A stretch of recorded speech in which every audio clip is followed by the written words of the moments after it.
Hello, everybody! Hi! Hello! I was told that you guys don't see my feet enough.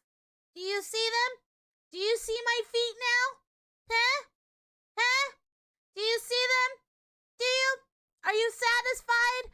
Are you not entertained? This is my feet. My feetsies. Love Cookie! Thank you so much for the follow! Can't see the feet, shoes are in the way. Listen, my shoes are there, but they are my feet nonetheless. They are nonetheless the feet. The feetsies, okay? We don't see enough VTuber feet in this world. So we need it. We need it. We need it. What can I say? What can I say? What the heck? Why? Why? Why? Ah! God damn it. Gosh damn it. Ah! You guys are absolutely rude. So rude. So rude. So rude. Whatever. You guys don't want to see my feetsies? You guys don't want to see my feetsies? That's rude. Ugh. Anyways, hello! Hello, everybody! How are you guys? Let's see. Oh, I need to open up my YouTuber thingy, my YouTube ones to see what people on YouTube are saying, because I'm not I'm kinda not looking at that little area right now for a second. Give me a second. It's fine. Okay, cool. Nobody is on YouTube yet, so we're fine. We're good. Okay, let's see who's here. Wandering Joe, hello. Hi Jigga, hi Snowman, hi Nedrix, hi Brain. Hello. Hi Bear King. Hello. Hi Dip. How are you guys? I'm tired. I'm awake for once this week. Hello. Yeah, you know, this week was really it's been a busy week. And I think it's like that for everybody, especially because it's like spring break time. So, I get that. I totally understand. I get it. Wait, what? What? You motherfucker.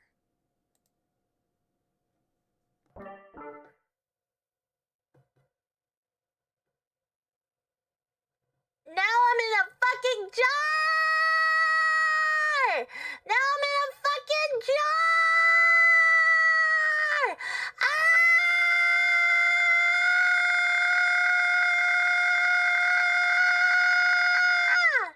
Why? Why? Why would you do this to me? Oh.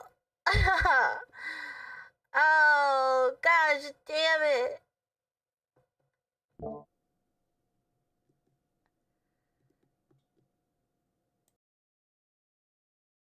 Oh. Who did that to me? Who fucking did that? Who did that? Oh my god. Omega Bear King, why would you do that? Why would you do that to me? Why would you? Ah! Why are you guys abusing me today? This is not fair.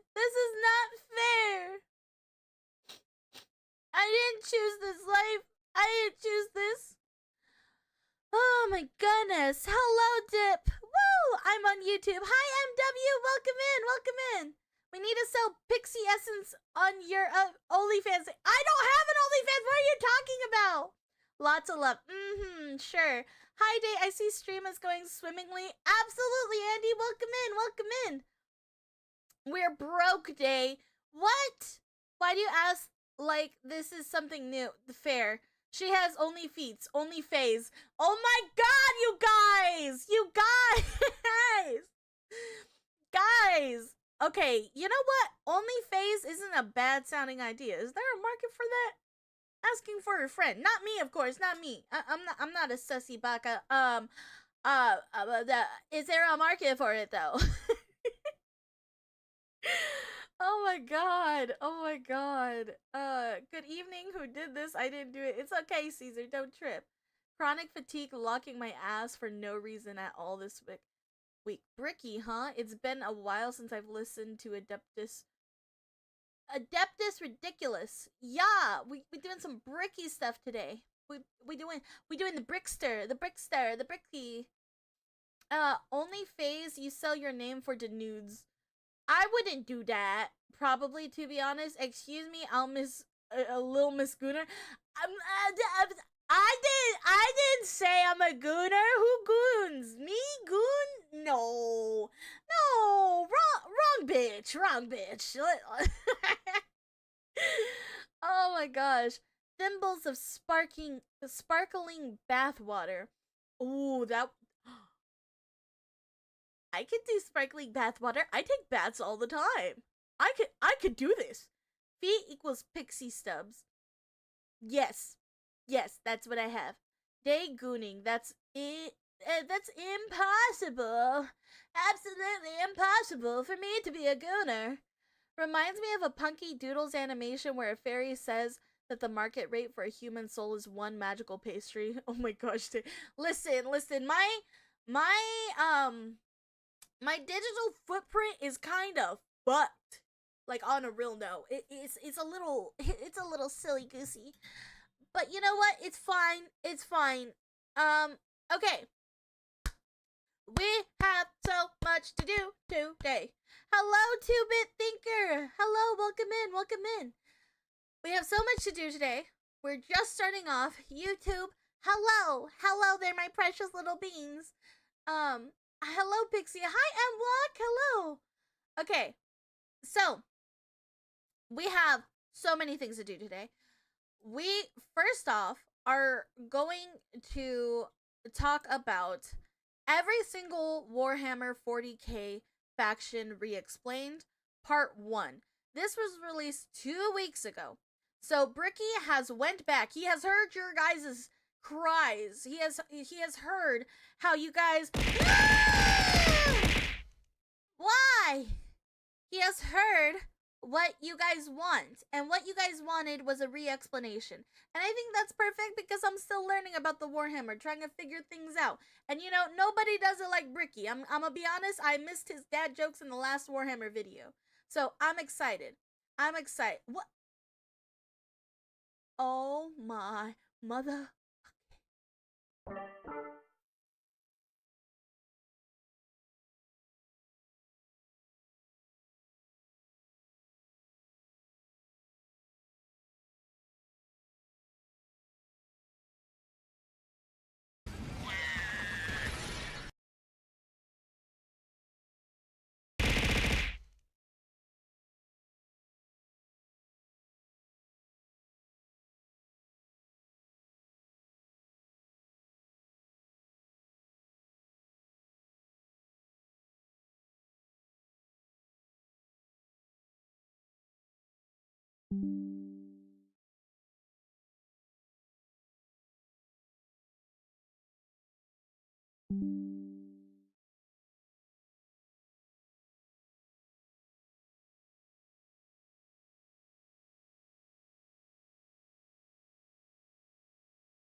I'm muted. I was muted that whole time. That's so stupid. Can't hear you, Day. Okay, I get that. Hello. Sorry. Finally some quiet. How dare you? Sup, Yoski?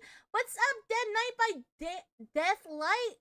Okay, that's a long name. Hello, welcome. Cool little OMG. Hi. Thank you for the follow. Dead Knight, thank you for the follow. Hello. Oh my god, that whole time in the jar I was quiet. I was just silently shaking to death. That's crazy. Oh my god, anarchy. Wow, all that shaking took the stream down. Yeah, you guys broke me. That's so dumb. Hi, Trough. That whole time in the jar I was silent. Fuck! Oh well, at least you guys couldn't hear me screaming! Hello, everybody, though. Welcome in. You were doing your job, Day. I was doing the best I can. Emma, thank you so much for the 100 bits. Thank you, cutie. Thank you. Okay. Oh, Emma, you're #1 for the bits now. Let's go. Oh, okay. Providing us with valuable essence. Stop talking about my juices like that. You guys are obsessed with my fairy pixie dust juices. It's so nasty. Yuck. Guácate la caca. Okay, guácate la caca. Okay. Let me show you guys what we were gonna do today, though, before I keep getting sidetracked. Yes, thank you so much for all the bits. You're such a sweetie. Double. Okay, let me see. Hold on. Wee.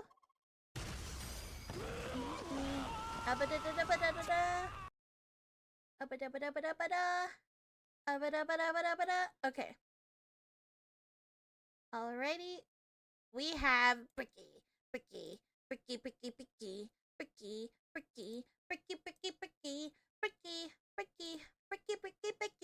Hi! As you all know, Bricky is amazing and talented and so very smart. Very, very happy. Very happy to have found Bricky. His jokes during this keeps me sane, so I appreciate it. It's not a day stream if we don't get sidetracked at least 15 times. Exactly. Held back on watching this, so I'm hyped. Let's go! Hell yeah! Let's go! Okay. So, YouTube, if you want to know where we're gonna start right here for the Bricky video. A little bit about Bricky. Bricky is awesome and amazing and super fun. He has been the one teaching us all about the Warhammer stuff. I did do a reaction to the explanation of the 40K factions through No.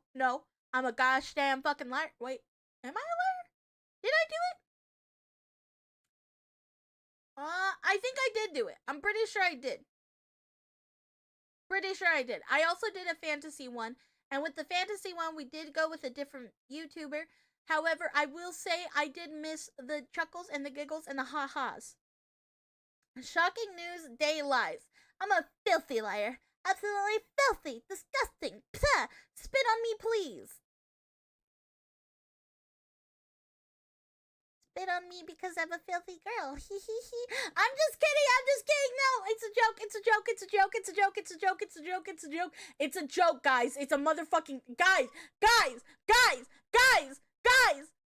It's a joke. It's a fucking joke, guys.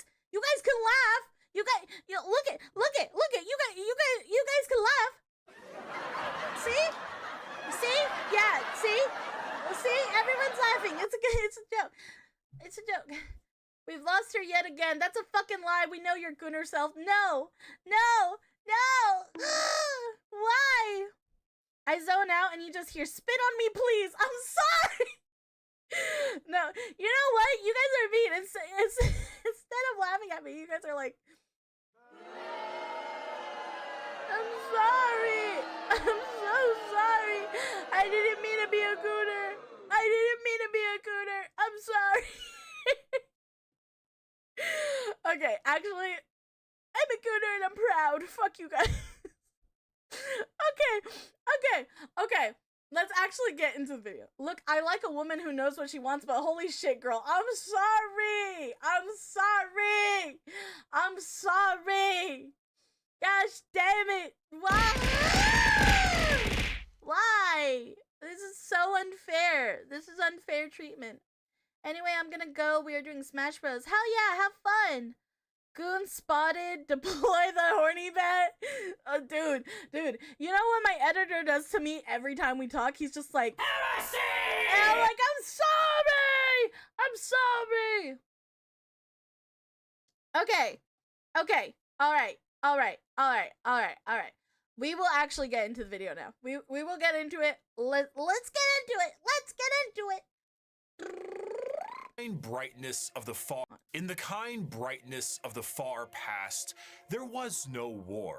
Our galaxy was for a long time fairly empty and quiet. The first known species to appear during this time are known only as the Old Ones, cosmic entities that traveled across the galaxy with ease and seeded life through the stars. Shortly thereafter, a new species began to arise, the Necron-Tier. Evolving under the harshness of a devastatingly powerful star, the short-lived and irradiated Necron-Tier try to find the secret to eternal life and to be freed from their terrible existence. As they expand through the stars, they find the Old Ones and they plead to them to share the secrets of the universe and grant them purchase from their short and painful existence.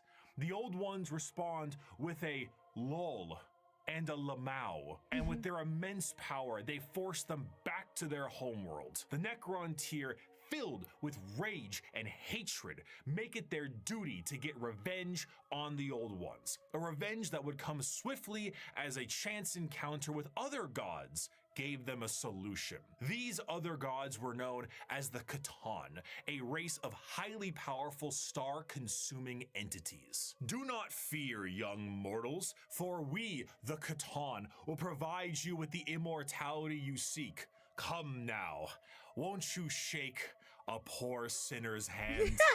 Quoted from Mephetron, the Deceiver. The Necron-Tier accepted the Catan's offer of immortality, but believe it or not, this turned out to be a ruse. A trick. The Catan crafted gigantic furnaces and began the process of biotransference. The Necron-Tier willingly walked line by line into the furnace engines made by gods who devour stars and had their souls consumed instead. The short-lived, irradiated, and cancer-inflicted race of the Necron-Tier ceased to be, and the immortal, soulless Necrons remained. Now backed by the immense power of the Catan, the Necrons rally against the Old Ones, and the bitter conflict in the stars at this time is known as the War in Heaven. Despite creating various races and entities to aid them in this battle, the Old Ones are overwhelmed and eradicated down to the last, due to the sheer power of the Catan fat off the souls of the Necron-Tier, and with an army of unthinkable robotic slaves at their behest. However, the Catan are greedy, spiteful gods, and when there was no foe worth killing, they turn on each other. The Necrons then put their sights towards the Catan and lay waste to them, securing their freedom. The once subservient Necrons now control their former masters. Worn out and weakened by these wars, the Necrons, under their leader Zarek, the Silent King, lie dormant, with a plan to eventually wake and reclaim control over the galaxy. Over millions of years, empires rise and they fall. The species created by the Old Ones have footholds over the galaxy, but on a pale blue dot in the thick of all this conflict, humanity begins to evolve. And for the most part, the basic path of humanity's evolution remains the same as it is now for almost 15,000 years. Right now, you know, when he said on a small pale blue dot, I kind of was getting vibes like Horton Hears a Who. Is the human race just who's from Whoville and all that? Like, in the grand scheme of it, kind of. Because it's just a small speck. Just a small little speck. Not, basically, at the time, yes. That's crazy. That's crazy. Imagine, okay, now I'm thinking of this like Horton Hears a Who, right? I'm sorry. I need to be able to tie this in with stuff I already know so I could kind of make sense of Warhammer lore, because it's a lot to take in. I gotta be honest here. So, like, basically, imagine if, so Space Marines are who's on crack and, like, whatchamacallit, the like creatine or some shit like that, something that makes you more buff, and then you go out and you start taking over everybody else, and you just put some like robot machinery in them, and you're just like, all right, soldier, get to war, and you just yeah. That's all I can think of it as now. It's just like, imagine if Who's went on steroids. Yes, we are a mote of dust riding on a sunbeam in the vast universe. Little baby race still developing. Yeah, at this time we weren't worth taking note of. Yes, crack and creatine. Yep, crack and creatine. That's all we need. That's all we need here. Oh my god. Okay. Sorry. I'll continue now. I just had to get that out of my brain. Now, in the 21st century, this is canon. You, right now, Twitch streamer reacting to this video, you existed at a— Oh no! Oh no! He knows. Oh no! Oh no!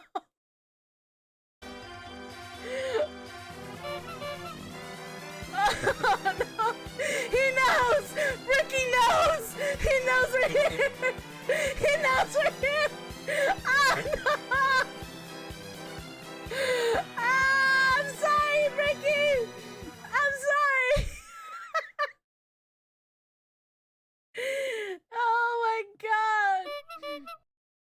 Oh, that's so funny! That's so funny! He knew we were here! I wasn't expecting that! I'm not gonna lie! I feel... The fourth wall has been broken! The fourth wall has been broken! I feel violated now! Oh my god, Bricky, you are a comedic genius! Oh my god, you're so fucking cool! This is so fucking...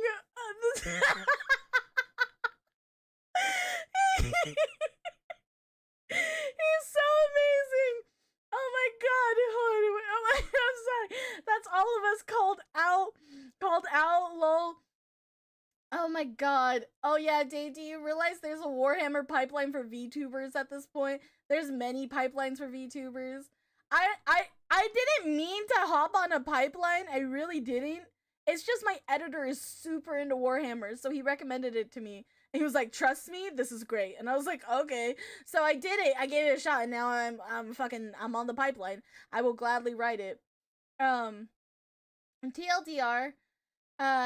irritated aliens asked toad gods for help. They made a deal with the Star Eaters after the toads said no. Star Eaters put them in a robot bodies and eat their souls. Time to find about the elves and orcs that fought the Egypt robots. Oh, I did. I watched the fantasy Warhammer. The video's not out yet. We're working on it. There's a lot of things coming out. So pay attention to YouTube. The reaction to that will be out soon-ish, give or take. I only have one editor, so we're taking our time. I try help editing when I can, but I'm very slow at it, unlike my editor. Warning, containment breached for reals! True, but Warhammer 40K is one of the main ones. Imagine that the Eldar feels violated. Slaanesh is pleading. Slaanesh is intrigued. That's what we are here. As a Slaanesh, as one of the Slaanesh gooners, I would like to say that I am impressed. Bricky and Shoe on Head paying VTuber rent since 2020. That's what I'm hearing. Hello, hi Plague, hi Raul, how are you guys? Lock in, editor Sama. He's locked in. He is literally editing as we're streaming right now. He is working overtime right now. Slaanesh. But I like Slaanesh. Does it have to be Nesh? Can't it be niche? Because, you know, I feel like a Slaanesh would take somebody to the Slaanesh, you know? Like... Nah, Nesh. Why? Why can't I say things wrong? I'm not a spoker. I'm just somebody who yaps too much. Niche. Exactly. Niche. Okay, fine. Spanish will take your niche. Yeah. Yeah. Oh, Slanesh will take your Slanesh. Okay, fine. Okay. Let's get back into the video. We're going on tangents. You know us and our tangents. I gotta re-see him breaking the fourth wall. You, right now, Twitch streamer reacting to this video, you existed at a point in the Warhammer universe. But notice time, I'm gay. Wait, did you guys see that? I love Ricky. Hold on. It literally says right here, notice I'm gay. We see you, we see you, we see you. Literally everywhere it's like, we see you. Body will nobody will notice I'm gay. That's crazy. That's crazy. I've got eyes. What do you mean? Of course I noticed that one. Word wrong equals funny times. Exactly. Brother, you talk about being spat on. I don't know if you speak well or badly. Both. Because we're talking about elder gods, you need the right names for the incantations. Fine. Slanesh. Oh my god, I feel like I summoned them like fucking Bloody Mary.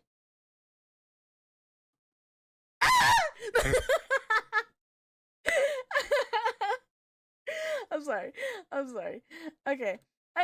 I think editor Sama's gonna have a fun time with that one. Alright, let's keep it going.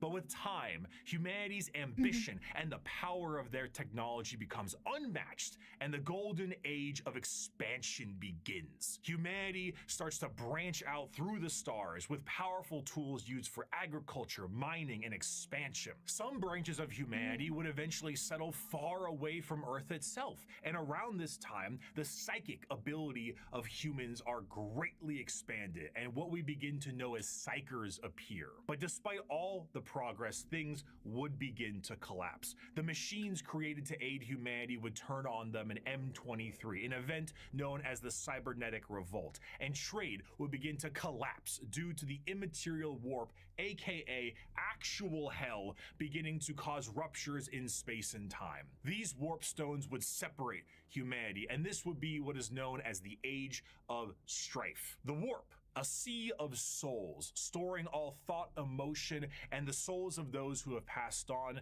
begin fluctuating into something terrible, as far on the horizon, something horrendous was brewing. You see, the warp isn't just a random assortment of chaotic energy. It is fairly well organized, thanks to those living in the galaxy. The warp itself acts as an afterlife of sorts, and the actions of the innumerable amount of creatures who live in the galaxy have manifested a pantheon of organized entities known as the Forces of Chaos. At their helm are three major entities, let's go! Khorne, Nurgle, and Tzeentch. However, a fourth one, Slanesh, was about to be born. The ancient Eldar Guys, it's us! We've been mentioned! Let's go!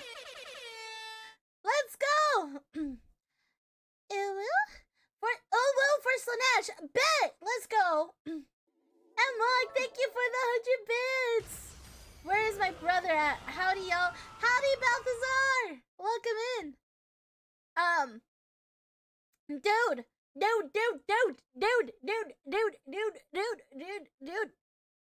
This is so cool. I really am excited. I'm excited. I love when we talk about the realm of chaos. This is fucking cool. I love the ideas of that, and I've actually thought about it a little bit since the last time I did a reaction to the Warhammer factions and everything like that. When you think about the realm of chaos, right? It is very much like, how do I put this? How do I focus? It is like it's like, you know when you're a little kid and there's a giant playground, right? And everybody, there's like separated breachments of like kids, right? There's the nose eaters, right? Hold on. I believe I want to get their names right. I need to get their names right. I need to figure it out. Hold on. Known as the forces Give me a of second. chaos. I'm gonna At their hear it helm one are more time. three major entities: Khorne, Nurgle, and Tzeentch. However, Okay. So the boogie eaters are the Nurgles, right? The ones that are pushing kids off of the top of the playground, like off the slides, is Khorne. Tzeentch is definitely the ones that are like built like I am no, not the Tzeentch would have to be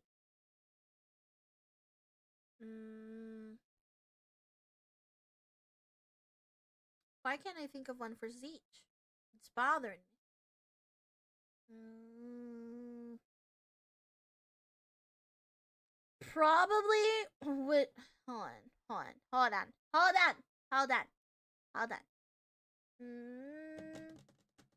Come to me, words filter into my brain. Manifesting words, language, the English language. Tzeentch are the ones trading cards for weed. More like gambling away marbles, because we're talking about like little kids, so they're probably the ones gambling away the marbles, if we're being honest. Like they're just like here's some marbles, and then they just get like one of the giant ones and just like they're like, you want to play a game? And you're just like, yeah. And they're like, for keeps these, and you're like, okay. And so you bring out your best cookie marble and you have it, and you're ready, and you take the first shot, and then they just bring in one of the fucking boulders that's of course going to land a hit and takes your cookie away. Your cookie marble? Do you know what those are? Have you motherfuckers ever played marbles? That shit is a war zone. It's a motherfucking war zone, okay? Marbles are hard. I lost to my brother multiple times. But yeah, I'm sorry, going on a tangent. That's basically what they are. I own marbles. Marbles are so much fun. I love them. I loved playing them, but haven't played. Oh my god, marbles used to be the shit. They used to be the shit. And Slaanesh, I need a bad squishy. Slaanesh is like the kids that are trying to dry hump everybody. Marble stream? Maybe. I don't have marbles anymore, but I used to play them a lot when I was little. Okay. Let's get back into it. Sorry. That was a long tangent. ever a fourth one, Slaanesh, was about to be born. The ancient Eldar were one of the first species created by the Old Ones, and due to their extreme and unbridled excess, the birthing of Slaanesh tore a hole in the galaxy and forever split the Eldar into those of the craft world, who sought to bring their species back together, and those of the Drukhari, who wished to continue what caused the birth of Slaanesh in the first place. The birthing of this fourth chaos god settled the warp storms of the Immaterium and ended the age of strife, but humanity was still fractured. So one man revealed himself and spearheaded an immense attempt to reunite all the fractured pieces of humanity.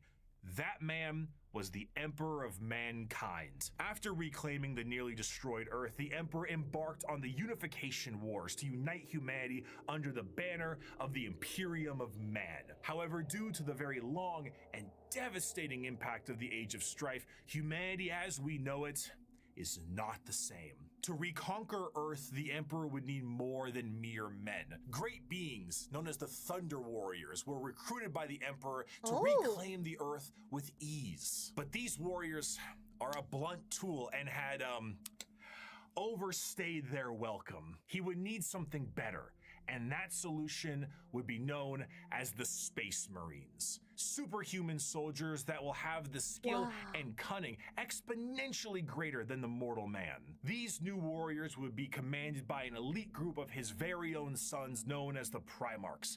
Unfortunately, though, Daddy didn't charge the baby monitor, and his 2018 sons would be stolen by the forces of chaos and scattered across the galaxy. This would begin the Great Crusade, a monumental task to take back the stars in the name of humanity and reclaim the lost Primarch sons. However, he would need the fires of industry to make this happen. Looking to the distant cousins of Mars, the Emperor signed a treaty with the technologically irradiated hellscape of the Red Planet and allowed the cult of the machine god, the Mechanicum, to supply his crusade. While Space Marines were the tip of the spear, their numbers paled to the vast might of the Imperial Army and Navy. The Astra Militarum and their seemingly endless numbers make up the bulk of the fighting force for humanity, supplied by the intelligence and prowess of various agents of the Imperium, such as rogue traders and assassins. Due to the lack of connectivity between the worlds, what a society had become over thousands of years became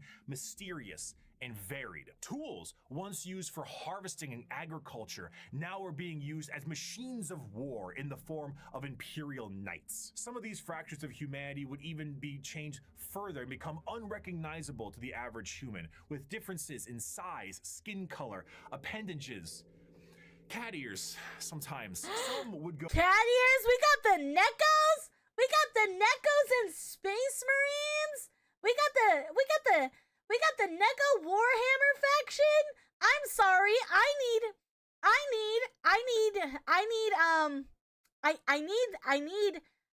images. I need proof, Bricky. Where's the proof of the Nekos? Where's the Neko Space Marines? I would like them. I would like them very much. I would like proof. I require proof. Give me proof, please. I'm not asking for myself. I'm asking for the community. I'm asking for the community. This is for the good of all. This is the good for all. It's for the community, not for me. Not for me. No. I would never be a gooner. This it's not for gooning purposes. It's for science. It's for science, Bricky. Please, Bricky. Please give me proof, Bricky.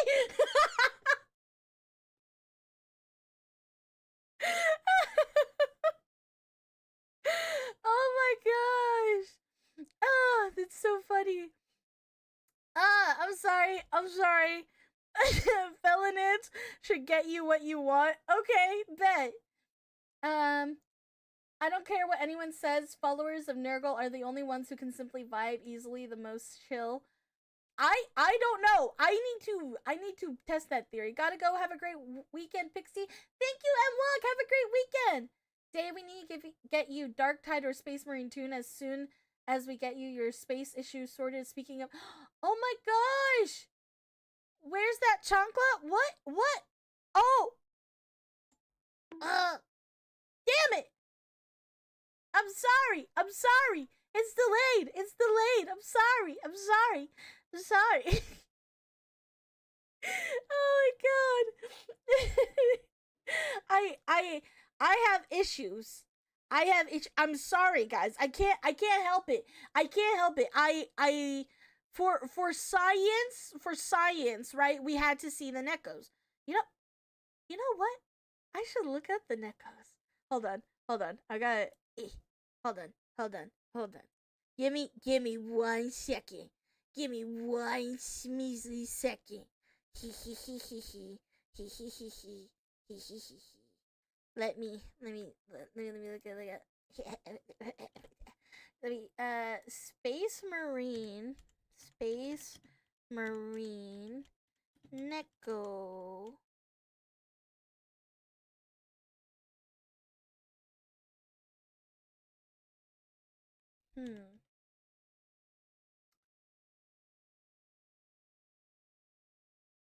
Oh, okay. Okay, hold on, let me show you guys so you guys can see. Give me a second. Give me a motherfucking second. Okay. Look at this. Look at this one. How cool is that? This is so kawaii. Hold on. Look at this. Look at. If it loads. Look at them. They look so badass. They look so badass. This one looks a little scary. I'm not gonna lie. I'm not gonna lie. This one looks a little freaky. A little freaky to me. A little tiny bit freaky. Okay. Bing. Hold on. Let me think.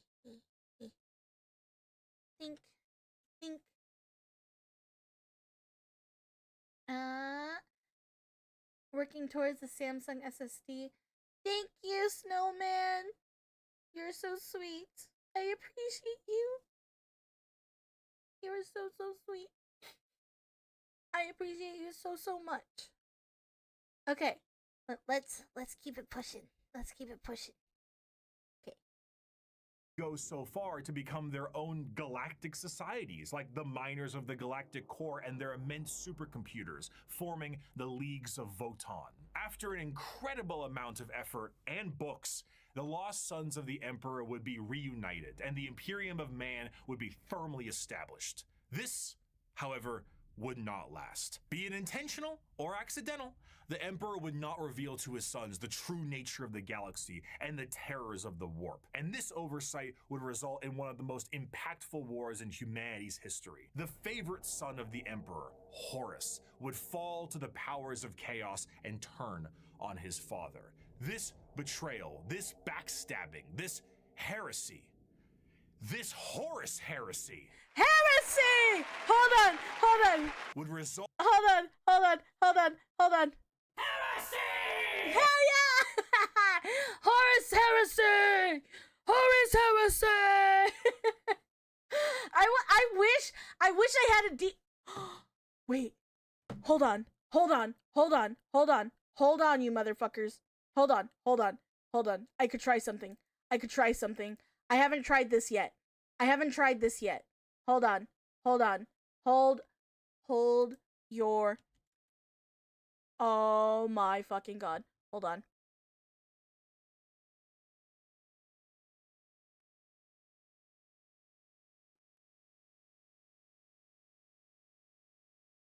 Okay. Hold on.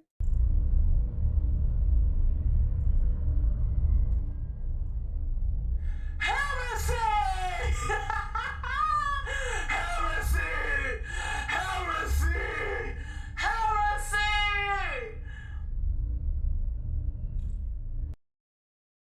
How did that sound, guys? Did that sound good? Did it work? Did it work,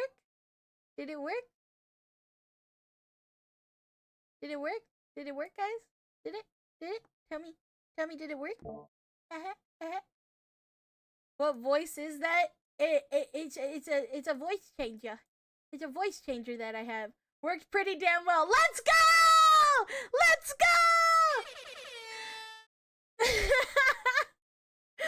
Praise the Messiah. Yeah! Day, is the monitor on your throne a replacement for the one you have now, or is it meant to be your second? Meant to be my second. It's meant to be my second. This one works perfectly fine. I'm good with just this one, but that one would be good, so that way I could have two tabs right here and be able to be like, oh, okay, and I could be like all pro streamer-ish. But yeah, that's what I did. Someone get, wait, what did you say? Someone get the Inquisitor off the Vox. Lol. Ha ha ha ha. You can't get rid of me. Who do you think you are? Okay, sorry. I really wanted to try that. I hadn't tried that yet. So that was cool. You're working on a single monitor? Yeah. Damn. Well, yeah, I'm a broke bean. Listen, you have to remember, I literally started streaming off of a laptop, and then I slowly was able to get all this stuff. Hell, even my monitor, my brother got it for me for Christmas, and he got it during Black Friday, so that was really nice of him. Yeah, it's been a journey. It's been a journey as a streamer. But I'm figuring stuff out as I go. I bought a second monitor specifically so I could have the freedom to stream. That's awesome. That's so cool. That's really cool. I would if I could. I would if I could. Quibbles, thank you so much for subscribing with Prime. Thank you, thank you. Thank you. I appreciate it so much. Okay. Let us continue. Let us continue. Result in a split in the Imperium with devastating consequences. Half of the Emperor's loyal sons would fall to chaos and become the Chaos Space Marines, along with the forces of the Dark Chaos Mechanicum and the Chaos Knights. The conflict would result in the absolute obliteration of Horus and the physical death of the Emperor himself. The near-dead body of the Emperor would be placed on the Golden Throne to serve as a beacon of humanity and allow for the continued ability to travel the stars, protected by his most loyal, the Adeptus Custodes. Praise be the Emperor! Praise be the Emperor! Here's my chipping in for those improvements. Thank you so much, Quibbles. I appreciate it. Thank you, thank you. Oh my god. It's the so Imperium cool. would be I love vulnerable this. during this age of rebirth, and Terra would find itself under siege by one of the most formidable species in the galaxy, the Orcs. As time went on and memories of the Emperor's vision began to fade, the Emperor would become less of a head of state and more of a religious figure, and the Imperium would change to reflect this. The leadership on a planet would be at the behest of the High Lords of Terra, and their actions would be courtesy of the incomparable power and authority of the Inquisition. The zealots of the Imperium would intensify and create a brand new era known as the Age of Apostasy. And this ecclesiarchal command of the Imperium would end up with one of the strongest fighting forces of Terra, the Adeptus Sororitas. Over time, this age would come to pass, and we would approach the 40th millennium of Warhammer 40,000. Which, you guessed it, would come with. Let's go. Hold on, we could do that here too. We have the sound. Hold on. Everyone, give a round of applause to Bricky. Bricky deserves some praise. Title drop, hey! Exactly. Title drop, hey! With its own form of problems. A primitive species once found during a recon mission would be able to evolve in relative secrecy for 6,000 years, becoming a highly advanced coalition of aliens known as the Tau Empire. And if the threats of the galaxy weren't bad enough, there are threats from outside the galaxy. As a monster has begun to wrap its tendrils around the Milky Way, the Tyranids, monsters that serve a psychic hive mind and present tactics previously unseen in the Milky Way. Be it a direct assault with their monstrous bug-like presence or through the more covert gene stealer cults, the presence of yet another threat in the galaxy is proving to be overwhelming to the Imperium. In the 41st millennium, there is no peace among the stars. At any point, your life can and will be threatened by the Xenos races uncountable, or by the arch enemy of chaos within, or by the decroded terror that is the Imperium itself. It is to live in the cruelest and most bloody regime imaginable. Forget the power of technology and science, or the safety of promise and understanding. For in the grim darkness of the far future, there is only war. There's only war. Dude, why is this so cool? Again, part 1. Oh, this is so cool. Dude, I'm sorry. I gotta be completely honest. Nobody does it like Bricky does. It feels like a movie experience. Like you're just learning more and more about it. And he explains things enough to the point where, like, you get excited. As somebody who literally does not know much about Warhammer, as somebody who didn't know anything about Warhammer, Bricky fucking demolishes it, and it's to the point where when he says something and I remember it from the first video, I'm like, oh my god, yeah, I remember that! I remember that one right there! For real, this is why I prefer Bricky over the other ones. Yeah, I can see that, honestly. he simplifies it for my simple-minded brain. You know what I mean? Because, like, you know, I'm in a lot of, like, niche type of fandoms and stuff like that, too. And what a lot of people forget is that it's hard to explain things to people that don't know what the fuck you're talking about. Like, you may be knowing what, like, what did he say earlier? Biometric fire or something like that. I was like, what the fuck is that? And then he explained it. I was like, oh, okay. Thank you, Bricky. I didn't know what the fuck that was. What biometric file? What is that? That makes my brain hurt. My brain can't function off of that much. If I gotta think too much, it's really easy for me to like kind of like. I just gotta be like, I'm not gonna do it today. But he simplifies it down a lot to the point where like I can understand it. And as somebody who's not into like the whole like. It's not that I'm not into guns, it's just that I don't know much about them or like enough about them. So like when it comes to all of this, like the technical details about it, it's really good. It's really cool. Hey, here's the daily dad joke. Why did the baker take up yoga to master the art of rising and kneading? That one's good! That one's so good! Thank you! Hold on. I could even... Good job! Leonardo DiCaprio doing the pointing? Yeah, exactly. Right there! That one right there! Lunton09 is amazing as well, but I think his vids are for people who already have baseline knowledge. Yeah, 1000%. Your daily contributions, truly. Ricky is where I started into Warhammer lore. Other channels may be more technically lore accurate with more details, but his humor makes it so much more approachable. 1000%. 1000%. It's very approachable with Bricky. Bricky is a very approachable person. My head hurts. Why? You need besitos? You need besitos for your forehead? I give besitos. Posture check. Thank you.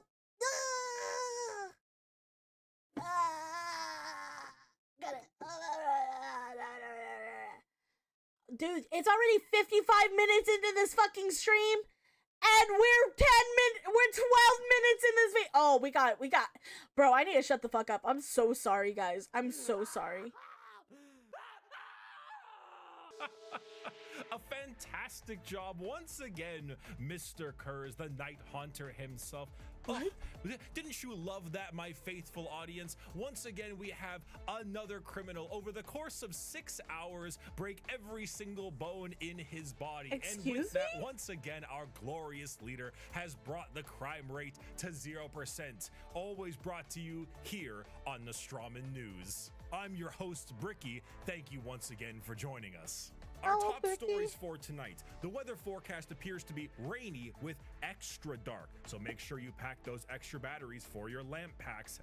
And of course, let's not forget the fantastic gang violence problem we're currently having. Oh, I'm sorry, what's that?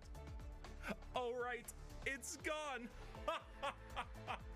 It's looking to be a chilly one tonight as well, so make sure your skin capes are nice and tight.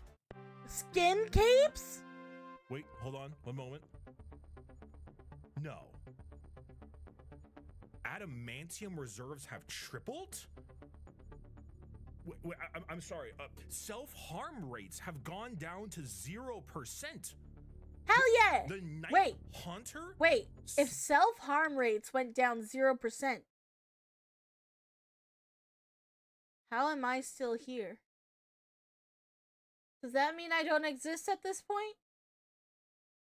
Self-harm is all I know. It's all I've ever done. What is life? Oh my god. Oh, he's actually doing skits. Hell yeah. Hell yeah. Hell yeah. Okay. Sorry. Mild? No. This could only mean one thing.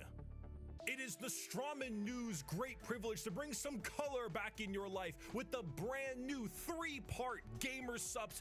Oh, it's Gamer Subs. Let's go. This here news network.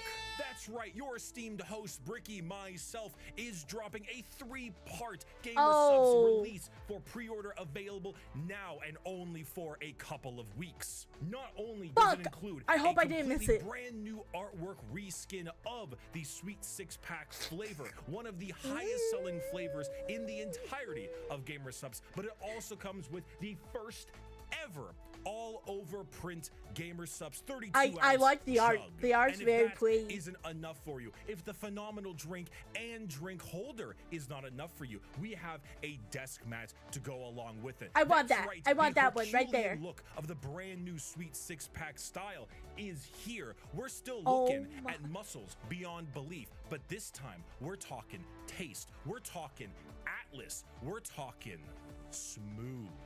And if that wasn't enough, I, your co-host specifically, should you pre-order all 3 of these items, will personally hand sign a note for you, thanking you for supporting this network. All of this you can receive for 10% off if you go down in the description of this video and click the link, or go to gamersubs.com/Bricky and use code Bricky. Save 10% off with code Bricky. Bring some color back into your life and increase production across the board for our glorious leader, the Night Haunter. Thank you, Gamer Subs, for sponsoring this strong news. And let us move on to our next scheduled program. Thank you, 5 Bricky. years ago, I can't made wait. I can't wait to buy it and to taste it. I can't wait to taste the muscle mommy.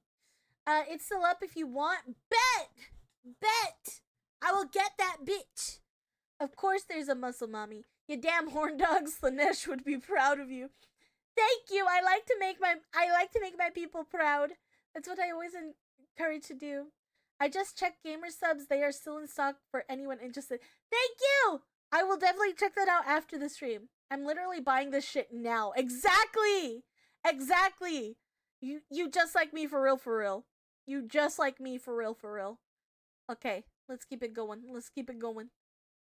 Warhammer 40K faction explained. A passion project of mine for a universe that I enjoyed so much. Its main purpose was to be a drawbridge, the separation between the layman who had only ever seen the big armored blue man situated neatly next to a Wetzel's Pretzels, and then the hardcore Warhammer lore nerd. That was just too wide, and there was nothing bridging these two together. Since 2020, Warhammer has exploded in popularity thanks to COVID, quality game updates, and a few excellent video games, and a couple mini-series. The sheer volume of people who have told me they have purchased miniatures due to that video alone makes me feel as if Games Workshop owes me commission.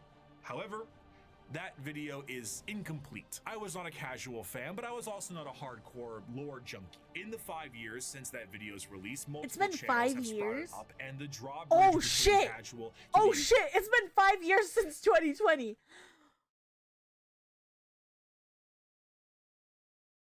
I'm old. Oh, fuck. I'm old. I'm so fucking old. Oh my god. I graduated in 2019, bruh. What is life? Holy shit, 5 years. Oh my god. Stop reminding me of reality, Bricky. I don't really appreciate that very much, Bricky. Holy shit! Oh, fuck. The 25-year-old thinks she's old. Yeah, I'm 23. Gonna be 24 soon, okay? I ain't 25 yet. Don't make me think I'm 25 yet. If I'm 25, that's gonna be like half of my life. Oh my god. Oh my god. Oh my god. My life, where am I? You think you're old? I'm 30, dude. That's not old. 30, flirty, and thriving, buddy. The older you get, the faster time passes too. It does. Oof, 2019. You made me feel way older. 2006. Hey, that's not bad. It's fine. Yeah, our favorite gremlin ain't that old. Half, you gonna be 70, Brett. I hope I can beat a 70. Bro, I didn't think I'd make it past 16. Let alone fucking 70. I don't know, man. I don't know. 80 to 90. Bruh. Honestly, the funny thing is, I possibly could. Because my great-grandpa is still alive. He is 96? Oh, no. 95. He's 95 years old. And he's still kicking. Like, I literally, before stream today, I went to go take him lunch because, you know, gotta make sure that he eats and everything like that. So, I took him some lunch today, and his wife, because both my great-grandparents are, well, okay, his wife is technically my step-great-grandma, but yeah, basically. So, I'd probably end up carding you if you showed up at the liquor store I work at. I do get carded every time. Damn, you know someone approaching a century? Dang, yeah, it's actually pretty cool. I'm very, very lucky and blessed to be able to have that experience. He's dope. He's dope. All right. Anyways, back into the video. I'm sorry. I'm a yapper. It's been an hour. Oh, it's been an hour. Okay, we gotta hurry the fuck up. Obsessed has never been wider or easier to traverse. Even I, myself, have been a part of Adeptus Ridiculous, a podcast teaching lore in a much simpler and condensed form. Needless to say, wait, I've learned a lot. Adeptus Ridiculous? Why haven't you guys suggested that to me? Hydration, thank you, Raul. Hold on. Adeptus Ridiculous. Hold on.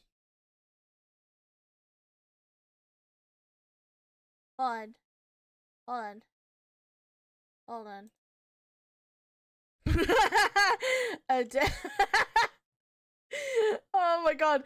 Why was my fucking search "you're a whore"? I don't even remember searching that up.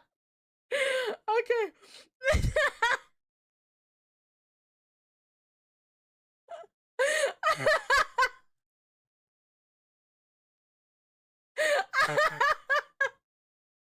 I was not expecting my search to be "you're a whore." I forgot that I was editing before I hopped on stream, and I forgot I was looking for a "you're a whore" meme. Oh my god. Oh, I'm so stupid. I don't know why I am this way. Oh my god. Honestly, yep. This is better reaction content. Thank you. Hi, Nova. How are ya? Yapping is definitely better than going, damn, that's crazy, every 20 minutes. I've honestly seen a lot of YouTubers that are just like, oh my god, bruh. No way. No way, bruh. That's crazy. Look at it. Chat, did you see that? Chat, did you see that? Did you notice that? Oh my god, that's crazy. Thank you. Oh, thank you for the 5 billion gifted subs. I appreciate it. Oh my god, that's crazy. Like, I've seen that a couple times. I'm not gonna say who, obviously, but I've seen it a couple times.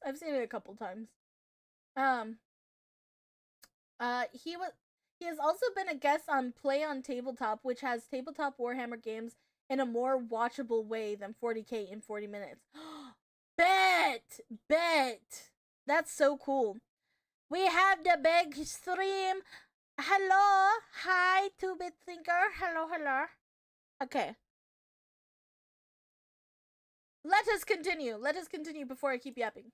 Warhammer is so much more than just Spaceman shoots big gun. It has also grown substantially from its origins, being a Warhammer fantasy spin-off just in space. Now, it is a black library filled with immensely deep characters, difficult themes, and even some tear-jerking stories. It is a backdrop for 1 million stories over 1 million worlds, and I did not see its true depth in 2020. But now, I'd like to share what I've learned. We just had a brief summary of the world and each faction that takes place during it. And we did that because to truly understand each faction, we must understand what makes them the way they are. And to do so, we need to begin in chronological order, discussing their origins, their culture, their powers, and of course, what makes them oh so grimdark. So let's begin with the group that started it all and sing praise to the infinite empire. The Necrons. Let's go! As mentioned before, the Necron tier were the original form of the Necrons, an alien race far away from us that lived short, painful lives due to the irradiation of their star. Normally, this would manifest as like a sort of cancer, a space cancer of sorts. The Necrons are very much inspired by the ancient Egyptian aesthetic, but unlike the windswept dunes commonly associated with it, the irradiated hellscape the Necron tier endured was far from picturesque. This also translates into their hierarchy. They are a race of nobles and peasants. Most of the peasants would often live for their very short amount of time, only a couple of decades, while the nobles tended to have better care and would live a little bit longer, but still far less than the average lifespan of a human, even today in the 21st century. The leader of the Necrons was Zarek, the Silent King. He was the one who took the deal with the Catan and the Deceiver. Of course, he wasn't aware of the fact that they were known as the Deceiver at the time, but the whole species was blinded by hate after being debased by the Old Ones on their quest to cure their illness. The sheer pain that underwent the Necron race can't be understated, as their fear was manic. The Catan are, of course, gods that eat stars, and when the leader of your species tells you to march into the gigantic green furnaces to ascend to immortality, you march. The scenes from these are long lines of both the peasantry and nobles clutching their loved ones in a frantic act to save their own lives. Many of them already inflicted in the late stages of this space cancer, some of them crawling into the biotransference furnaces, trying to outrace death itself without realizing death was the one who made these to begin with. What came out the other side was a soulless husk. And I say that literally. A soul is not an abstract concept like it is in our world, an immaterial version of oneself discussed and debated in religion and philosophy. No, in Warhammer, a soul is a real, tangible item of oneself. And the Catan basically were just like to every single person who went in their furnaces. If you were a peasant, you came out a Necron warrior, and you as an individual have ceased to be. You have no mind, you have no soul, and your body, as you know it, is made of an extremely advanced mass of re-knitting living metal known as necrodermis. You cannot think for yourself, for you do not have a brain to think with. All you do now is await protocols from your overlords, which are the nobles who came out of the furnaces with their minds intact. Not their souls, mind you, because but their minds are very much intact. These nobles now have command protocols, and they are able to command all of their peasantry and do with them whatever they wish. Zarek, the Silent King, is the most advanced of all the Necrons, a perfect metallic version of himself with incredible power and intelligence. His strength allowed him to lead the undead and the unthinking armies of the Necrons to battle against the Catan when they were at their weakest due to their incessant infighting, and then win back their freedom. But gods cannot die. So in reality, what occurred is the Catan were shattered into thousands of pieces, and each shard of their god was trapped in a stasis vault and mind controlled to do the bidding of the Necrons they once enslaved. The biggest challenge they face now are actually the upstarts of the galaxy. The Eldar and the Orcs were quite prominent, and as you can imagine, a galactic war really takes its toll on the joints, or I guess the servos. It was in their best interest to wait out the galactic rise of the other races and come back at a more opportune time. So they went into stasis via these massive tomb complexes hidden beneath various worlds, biding their time until it was once again their opportunity to rule the galaxy. Zarek, the Silent King, as penance for his failure to his people, exiled himself into the darkness between stars for the next 60 million years with his perfect memory a constant reminder of the doom he inflicted upon his people. Flash forward to the modern day and the Necrons are reawakening, but it isn't working as well as it could be. Whether the tomb world is reawakened naturally or by some imperial moron stepping on a green glowing rock, the Necrons have come back to reclaim a galaxy they consider rightly theirs. But 60 million years of hypersleep have taken their toll. Many Necron dynasties awake with systems unrestored and huge swaths of their population's minds completely lost. Necron nobles wake with various mental faculties compromised, sometimes exhibiting traits similar to excessive paranoia, schizophrenia, or even dementia. One notable Necron, Nemesis Zandrek, believes that he is still back on his home planet fighting off separatists and interlopers. See, Oberyn, the separatists come, attempting to outflank me as they did at the 4th Battle of Vindach. How they calculate that daubing themselves green and roaring like savages will produce a different outcome, I cannot fathom. But it is of no account. Ready, my legions. Another glorious victory shall soon be ours. Other individuals, such as the esteemed Imhotep the Stormlord, seek to usurp the newly returned Silent King for rightful ruler over the Necron race, believing his time has come to an end, while scientists and archaeologists like Trazen the Infinite and Orikin the Diviner spend thousands of years bickering over artifacts and petty squabbles. Truly, the Necrons are a faction of unthinkable, unimaginable power, held back entirely by their own hubris and 60 million years of stasis. It is a species that does not know of time, only of the ravages brought by it. A pharaoh of a dynasty may just be as frightened to awake completely mad as they are to be assassinated while they sleep. Thousands of years pass in an instant. There is a play, like an opera play, a retelling of the War in Heaven in the Necron culture. Wait. Okay. So far, this is just describing Necrons. Right? Okay. So because of that, it has all of these little nooks and crannies and like different little lore pieces. This is so much more than what I knew. But you're telling me they have a whole opera? A whole opera? Like, can you actually hear it? Like, is this an actual thing that you can listen to? If so, that's really fucking cool. Holy shit. Oh my god. I didn't realize how dope the Necrons were. Because, like, honestly, in the last time that we saw, like, I was like, oh, okay, yeah, they get brought back to life. You know, I didn't realize that, like, how their souls get eaten and fucking shot away, and yet now they're like little fucking chess pieces that the higher ups can just take advantage of and use to their power and their will. Like, oh my god, it's actually sad. I like the idea that the souls are actual physical things, though, that you can like hold, kind of, and like that they make up a person's in like everything, you know what I mean? That game just shown was Rogue Trader, a PC RPG based on the TTRPG of the same name, sort of like 40K D&D. That's so cool.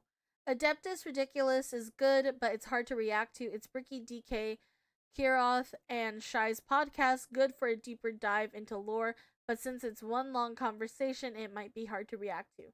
Got it.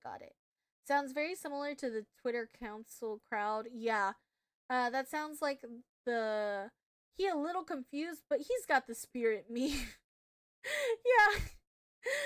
Potter Puppet Pals. No opera IRL. You'll understand why in a moment. Got it. Hey, the Chadcrons. Yeah, what's up, Rat? How are ya? Welcome in. Okay, let's keep it going, I guess. See what's up with this opera. 40 years to witness, because why leave? You have no need to eat or vacate your bowels. You are immortal, but you are soulless. Despite the Necrons' incredible technology, their mastery over time, reality itself, despite all of this, they still are missing a soul. And therein lies the biggest struggle. Most Necrons look to conquest the galaxy. Wait, so that opera took 40 years? It took 40 years to watch the entire... Holy shit! 40-year-long non-stop movie with no need to go poo, eat, or sleep sounds dope.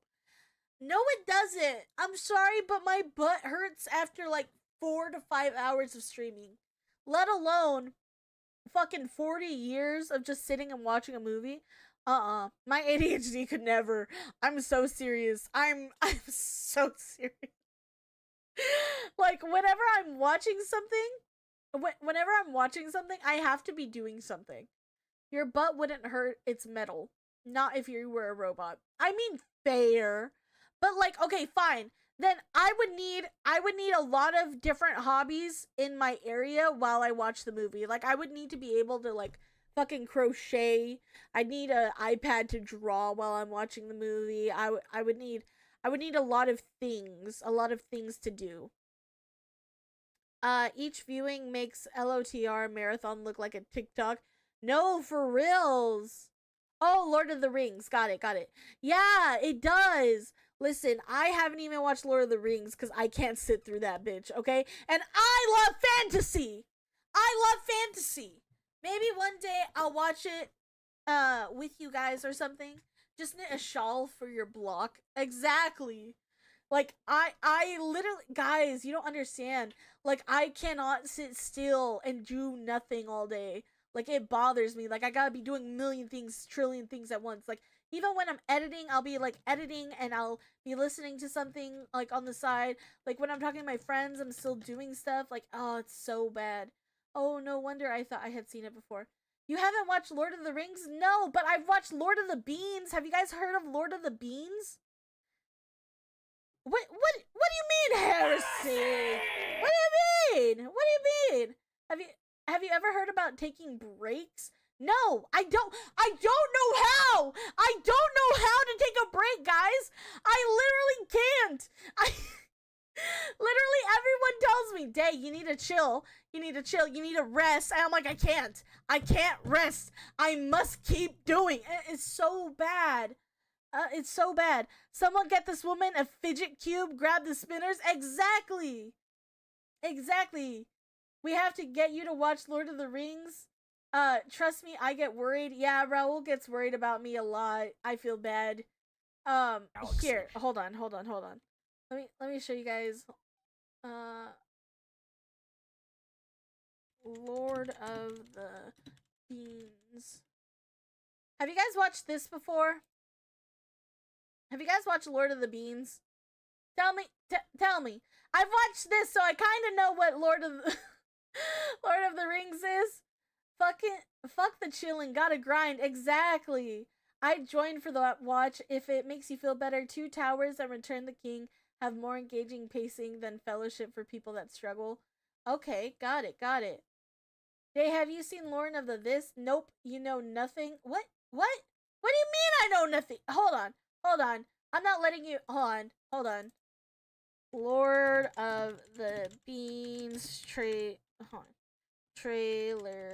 Hold on. It'll be short. We'll come back to this. Wait, is this? Damn, this is the whole last movie. Okay, hold on. Teaser? Okay, right here. From the mountains of much snowier to the raspberry. Why did it do this? Forest. Okay, hold on. Okay. There we go. Pink. From the mountains of much snowier to the raspberry forest. From the peaceful Flabberton to the land of woe. They've been seeking it. An army of sporks sent to find one thing. They're crazy. The bean. Power. But the bean has been given to a most unlikely flobbit named Toto Baggy Pants. With the help of his friends, Toto must make the journey through Center Earth to discover what his gift is for. Every gift is given for a reason. Each person must choose what to do with the ones they are given.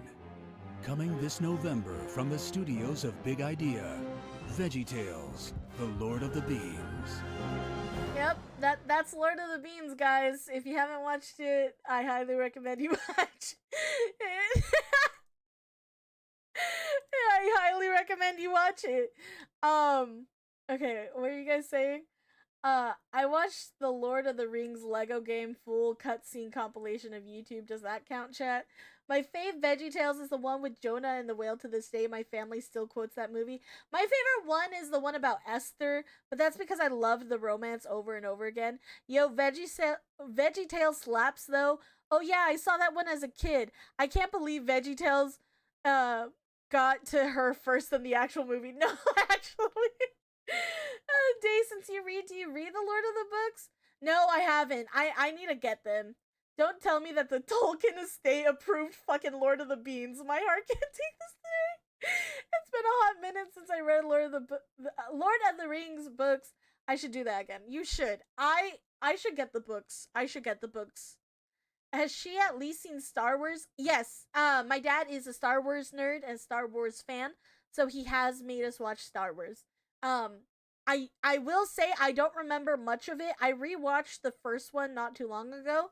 But honestly, I should go back and do that because I'm a lore junkie. That's why we're getting into Warhammer to begin with.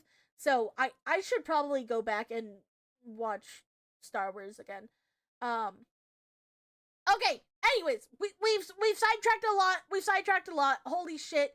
We are an hour and 24 minutes into the stream, and yet we're only 25 minutes into the fucking video. Okay, let's keep it going. Let's keep it going. I will never forgive Disney for ruining the franchise. Yeah, I know. Everybody's mad. Everybody's mad. Kill the interlopers like the humans, Eldar, and orcs that scrape at a fraction of their power. But the end goal for many, including Zarek himself, is to return the souls to their bodies, to undo the horrible fate he cast upon them. This is not the interest of all. Many simply wish to rule their dynasty with an iron fist and kill all they consider unworthy. But to many others, it is to undo the decision that doomed them all. Before they can do that, there is a pest that needs exterminating. That is the fundamental understanding of the Necrons. They are so hyper advanced that their science borders on magic. They play with the fundamental aspects of reality and time. Their mastery of the physical galaxy is the strongest in the universe. Their weapons reduce people to the barest molecules, and they have devices capable of causing stars to supernova. They are unfathomably difficult to kill, as if you do fell one of their number, the living metal reknits itself and the reanimation protocols allow it to come back alive once again.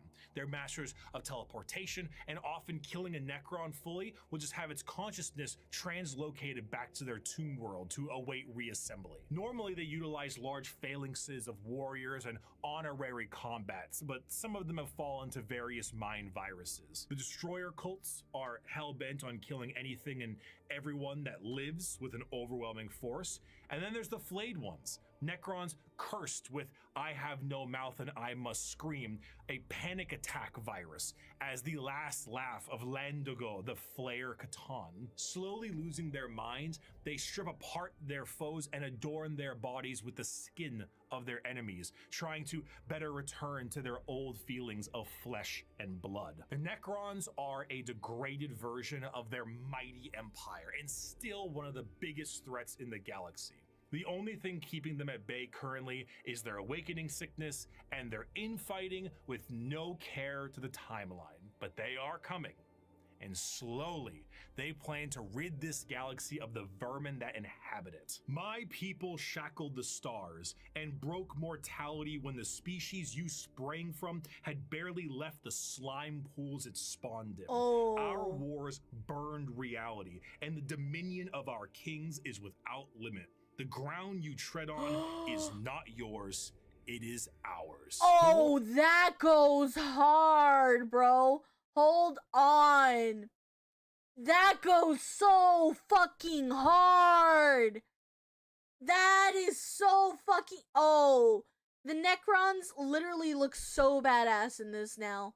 Literally looks so fucking badass. I am so impressed by the Necrons.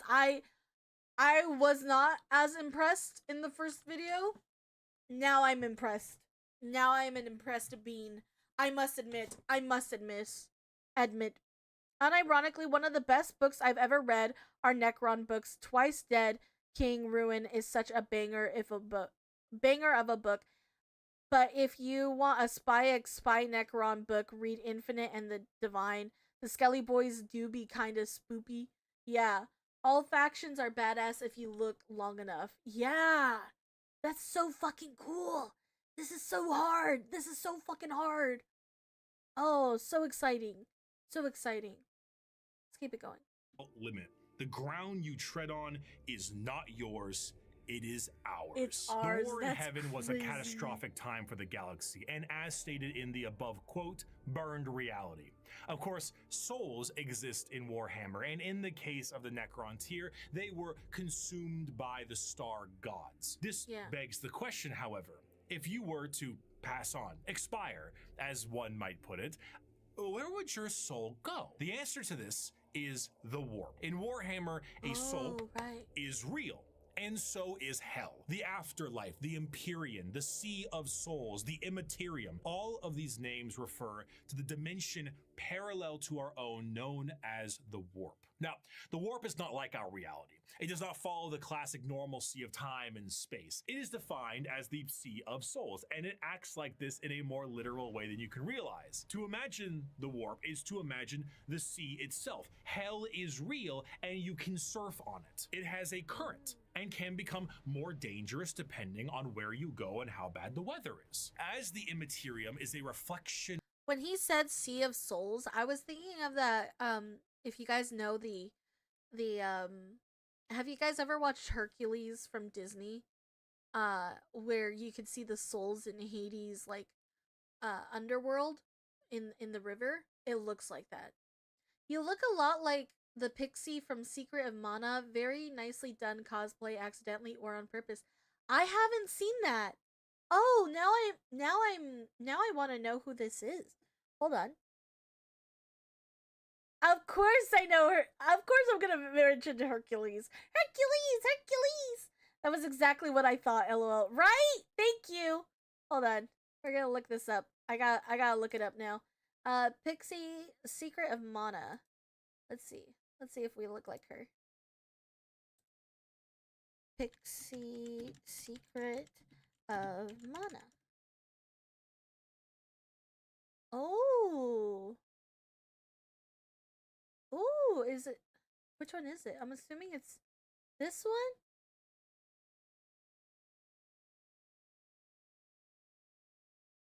Super cute. Super cute. I like it. I am... Oh, Flamey. Secret of Mana? Okay. It's cute. It's really, really cute.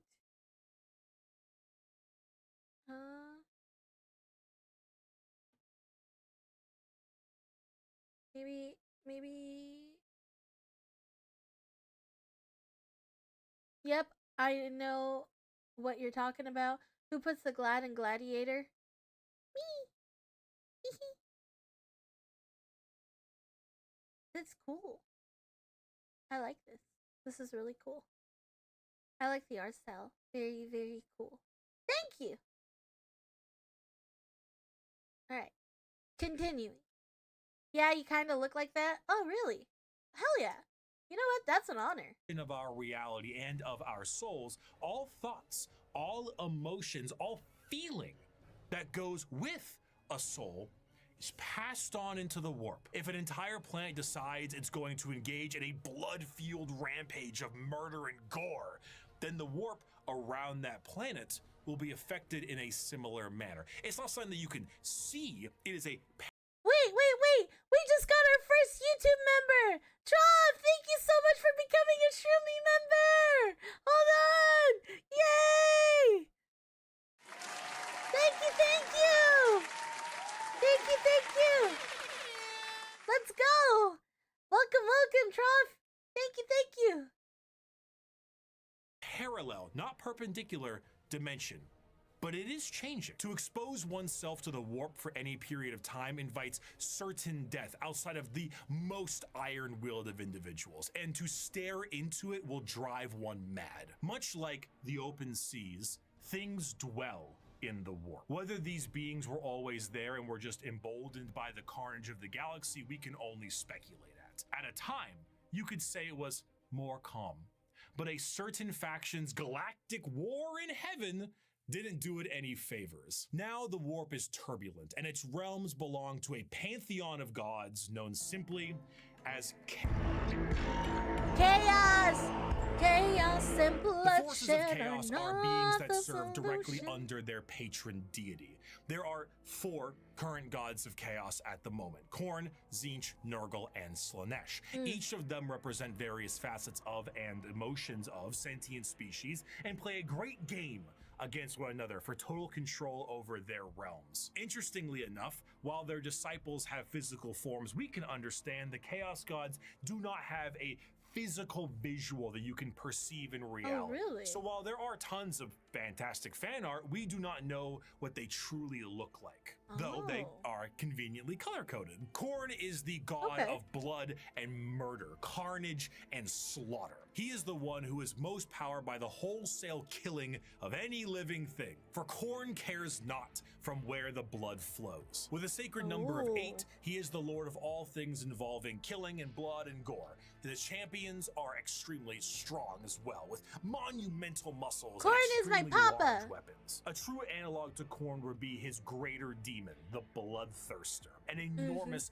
muscle-bound flying devil with an axe so large it splits tanks in a single swing. They move into battle with armor of brass adorned by the skulls of their foes and pools Oh. of freshly spilt blood. This That's may appear awesome. to be quite frightening, of course. Demonic, one might say. One But in might the say. world of chaos, all emotions feed one of these gods in one way or another. If you were to define Khorne with single words, you would use blood, carnage, murder, skulls. But you'd be missing out on important ones like strength, honor, prowess, courage, and skill. Khorne is not just about the wholesale slaughter of people. He is about the honor and power of martial combat. The true strength there is in besting someone in physical strength and skill. Of course, a murderer would be someone who would feed Khorne, but a soldier could feed Khorne. A martial artist or professional fighter could feed Khorne. A warrior, good or bad,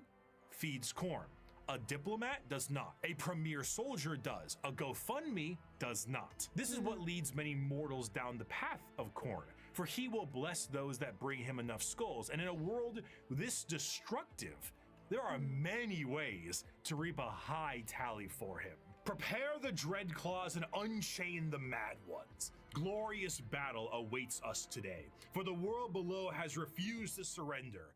Let us descend upon them with fury and rage, giving no quarter and sparing only those warriors who fight well enough to earn a place amongst us. As to the rest, their lives and possessions are ours, but their skulls are for Khorne. Normally, if I ever want to Oh. explain Khorne, I just kind of show them this clip. I'd never stab you in the back, Shepard. Warriors like you and me, straight to the face. Moving on, Tzeentch Yep, is the fair. You know, it kind of reminds me of what is it? I don't okay, don't be mean to me for not knowing things. I am simply a VTuber with one singular brain cell, so I'm going to describe it. And if it sounds like it, it sounds like it. But it reminds me of the Vikings a lot. You know what I mean? I don't remember which Vikings it was, but there's these Vikings where like they die in battle, and like war is kind of like their main thing. Like it shows their honor. That sounds like Valhalla and Vikings. There we go! There we go! That's what it is! There you go! You thank you, brain. Thank you for being my brain cell. Yeah, they get sent to Valhalla. Yeah, that's what I said. I'm sorry. I was already going on the tangent. I didn't realize you typed it, okay? I was just thinking my brain. I'm sorry. I didn't steal that. I swear. Being a part of Corn is like a constant battle royale. If you are caught lacking, your allies will add your skull to the throne. Yeah. Yeah. It's very got or get got. You know what I mean? Want to go to Valhalla Day? I'd rather not. I'd appreciate not getting sent to Valhalla. Thank you. You turn into Valkyrie. Well, you know what? No, but I want to say a pixie. I want to be a pixie. I'm a pixie. I'm a pixie. I'm a motherfucking pixie. Yeah. That's what Corn reminds me of a lot. A pixie Valkyrie? Maybe, perhaps it does not sound bad. Speaking of Vikings, I do recommend you watch Vinland Saga. Okay, sounds like a plan.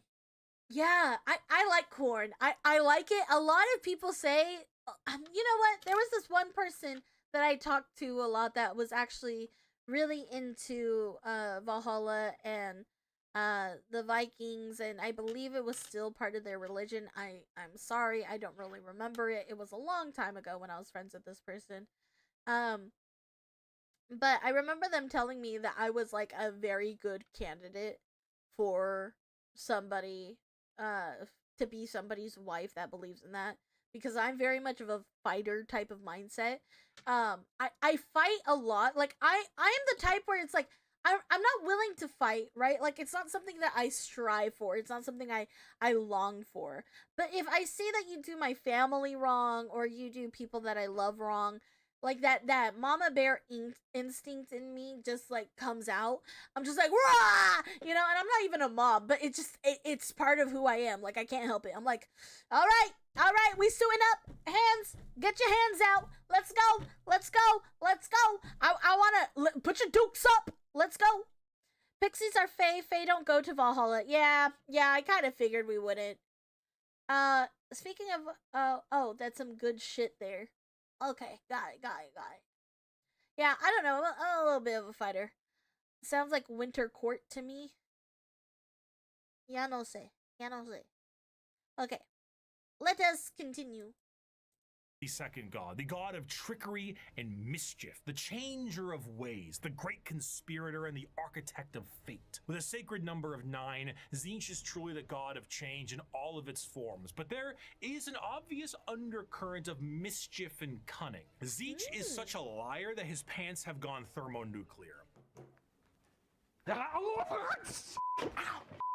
Where the f is it? His favorite pastime is asking questions that have no answers while simultaneously making up answers on the spot to a question he didn't ask. Have you ever had a dream that you could do? That's so, me. That kid is so me, dude. This is me every fucking day. Him to do you so much you could do anything. He is such a conniving little bastard that every emotion of lying, of scheming, of trickery is a direct way to help feed him. An unfaithful partner, a politician, a spy. All these people feed Tzeentch in one way or another, and it doesn't matter if the intentions are good. Acceptance does not feed Tzeentch. Change does. Tzeentch doesn't care about your facts. He only wants opinions. Because he represents change, he also represents hope, though. Schemes are not always bad, and even the hope to make a better tomorrow is the change he seeks. Because he is the architect of fate and the mastery of sorcery, his presence is purely unknowable. Every depiction of a Tzeentchian demon contains more eyes than are necessary and more mouths than I know what to do with. It is a biblically accurate angel if the angel gaslit you into thinking birds are government drones.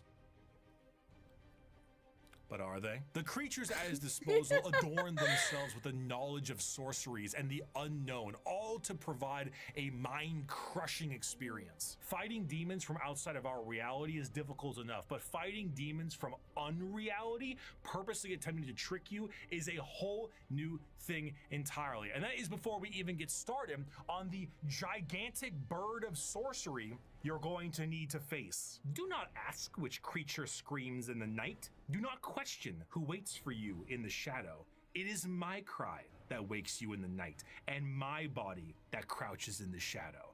I am Tzeentch, and you are the puppet that dances to my tune.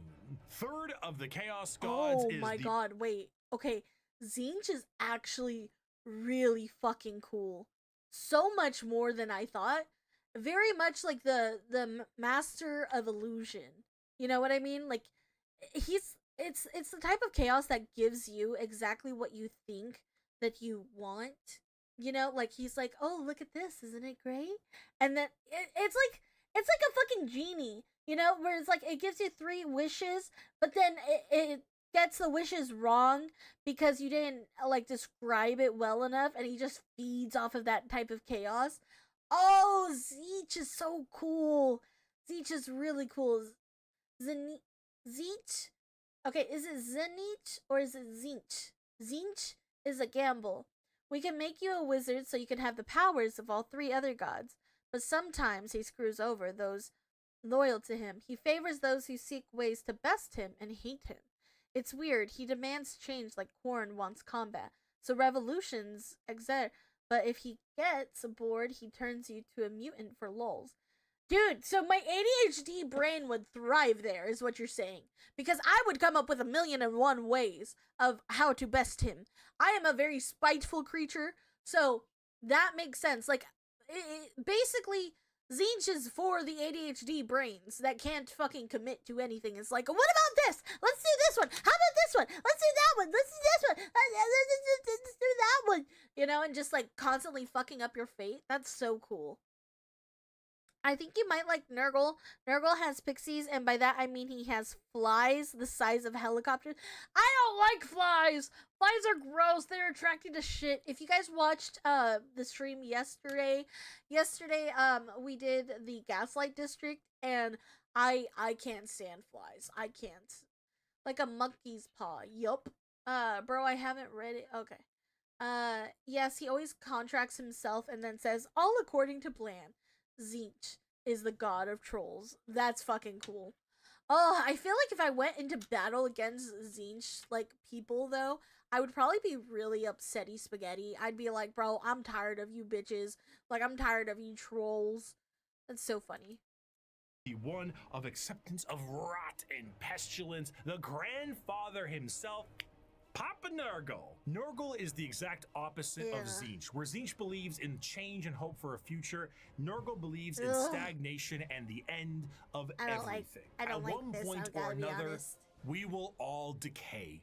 We will all I don't like that. rot, Nope. and we will all end. Nope. And with Not a sacred me. number of Not 7, me. You know why? I'm gonna get every single incinerated. thing, pestilence, boil, and everything in between comes under the great shadow and girth of Nurgle himself. For Nurgle, the plight of mortals is his fear and wine. And no matter how solid life might be, everything will decay in the end. In the creation of life, there must be an end to that life. And nobody has more creations to end lives than Grandfather Nurgle himself. Every boil, every blemish, every pus-filled wound and disease, every rot, Why? and every Why plague are you is so kept descriptive? and I can concocted envision by things. Nurgle. This, humorously, keeps Nurgle as a jovial god.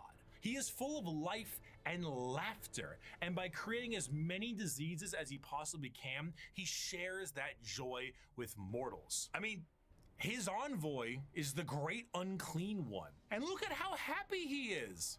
And there's a lot of him to love. A fear of death in general is feeding Nurgle. All disease makes him stronger, but to pray for salvation for a wounded loved one is to feed Nurgle. The timeless and inevitable fear that one day you will rot and decay is what gives him strength. The Peloton won't feed Nurgle. So Licking the doorknob on a public bathroom certainly does. However, should you embrace your grandfather's gifts, you may find an end to your pain. Maybe. All mortal followers of the Chaos Gods found themselves there in one way. I don't like Nurgle. I don't like it. Jigga, don't laugh at me. Don't laugh at me. I don't like it. It makes me yuck and yuck. I don't know. Tzeentch's champion is a chaos demon he threw into the well of eternity. In the warp, the demon came out with 2 heads. One sees all past, one all future. No one sees present, and they constantly ramble about predictions or lost history, which is in each orders his followers to write that down, write that down. That's so cool. Quick little fun fact day, if you get into the Dark Tide game I gifted you, you fight against Nurgle's faction. I don't want to fight against Nurgle. God damn it. I don't know. I don't like the way it looks. I don't like gross, yucky things. I don't like it. And Nurgle's faction seems very yucky. I can deal with blood. I can't deal with whatever the fuck he has. I don't know. That's just like, ew. Why did Bricky have to be so descriptive? Boils and pus and blah blah blah. Way or another, either through the direct worship or the slow corrupting of their souls. But those that take Nurgle's gifts and embrace the decay of their bodies may end up being chosen among his few as a faithful servant. In doing so, you will be free of the pain caused by Nurgle's ailments, and you may even find yourself just as jovial and happy as he is. Maybe. His enemies shall wither and die. His allies shall wither and die. The universe and all within it shall wither and die. And when the great corruption has settled over the land and permeated the very foundations of reality itself, then shall the Lord of all rise from the rot and ruin, spread his arms wide to reclaim all of his dutiful children. Those were the 3 major chaos gods for a very long time. Emboldened. No, thank you. Can't handle the stink, huh? Nope. Nope, I cannot. I can't handle the stink. Nurgle followers are always happy and joyous because Papa Nurgle removes the ability to feel pain of his followers. Beats of Nurgle may look like obese monsters, but they act like golden retriever dogs running at the new friends, which die from the plagues the creature spreads. Yeah, I get that, but I can't. I don't know, man. I have a smell thing, you know, like he looks like he smells of gas, and I don't like that. I don't like smelly things. So like, if we ever do like a meet and greet or something at like conventions one day, if I ever get big enough for that, you guys please take showers, cause I'll be damned if you motherfuckers don't take showers. Okay, we here at Tiny Pixie Day require all shroomies to bathe. We all chill in the Garden of Rot. No, stop. Oh my god. Okay, let's keep it going. Keep it pushing. By war and death on a galactic scale, ever present but now fact on the suffering of a galaxy. One race, for a while, was able to elude the pull of chaos, an advanced race of psychically attuned aliens whose master over the physical world was so strong that chaos could not glean from them the morsels of power they once had, or so they couldn't, not for a long while. 60 million years ago, in an attempt to combat the Necrons and Catan, the Old Ones made a new species. One with innate power in the warp and the ability to harness it with a mastery that was unseen by so many others. A mastery so powerful, the Necrons retreated to sleep in order to wait it out. It was no longer a galaxy to be ruled by them, but instead begin the age of the Eldar! Let's go! The Eldar are a race of pointed-eared humanoids that are all psychically attuned to the warp. If we're being meta here, these are space elves, and these elves ruled the galaxy in the time the Necrons went to sleep and humanity began to rise. The Eldar's empire was galaxy-wide and lasted for longer than any other galactic power that we know of. Their understanding of all things was exceptional. We the With best. every single one of them We being the best psychers, music. they had the ability to master the warp and use it to their advantage. See, being a psyker is basically like being a wizard, or I guess in this case it's more of a sorcerer, since you are born with the gifts as opposed to learning them. In order to utilize your psychic abilities, however, you must then reach into the other dimension, into the warp, into hell for that power. So if you were to say, cast Fireball, your mind would reach into the warp gather the strength to rewrite reality to then cast Fireball. Now, you might think to yourself, doesn't that mean if you are opening up a power to the warp, you may create a lot of risk to yourself because of all the horrible things we just talked about in the warp? Yes. However, in Warhammer 40K, willpower is a real, tangible thing, in the sense that in its own right, it can be weaponized. Being strong of will means being strong of soul. And being strong of soul means you can resist the pull of the warp that much more. A more inexperienced psyker opens up a hole into the warp that is large, and that hole widens to get more power, allowing evil things to get in. A powerful psyker is able to open a very small hole, but with immense force to get the same amount of power with less risk. Dude, okay, actually, I would, oh my god, bro. I would be so, like, if this world existed and I lived in it, I would be so OP. My willpower is fucking insane, bro. I'm cracked. I'm crack coded. Like, I have a lot of fucking willpower, bro. Oh, this is so cool. Oh, I love my people. I love the Eldar. I love them so much. Oh, Bricky's a D&D nerd too. Yeah, he is. It's so fucking cool. I love Dungeons and Dragons. See, this is why me and Bricky, we're in sync. We're in sync. I know he understands me on such a real level because I get it. I get it. He's feeding my D&D brain. I'm like, got it. Eldar rock, ignore what all those imperial pilled folks say. Yeah, fuck them. If you think the Eldar suck, you could suck my nuts. Bro. This video is less jokey than his old ones, but makes everything seem so much more badass. 1000%.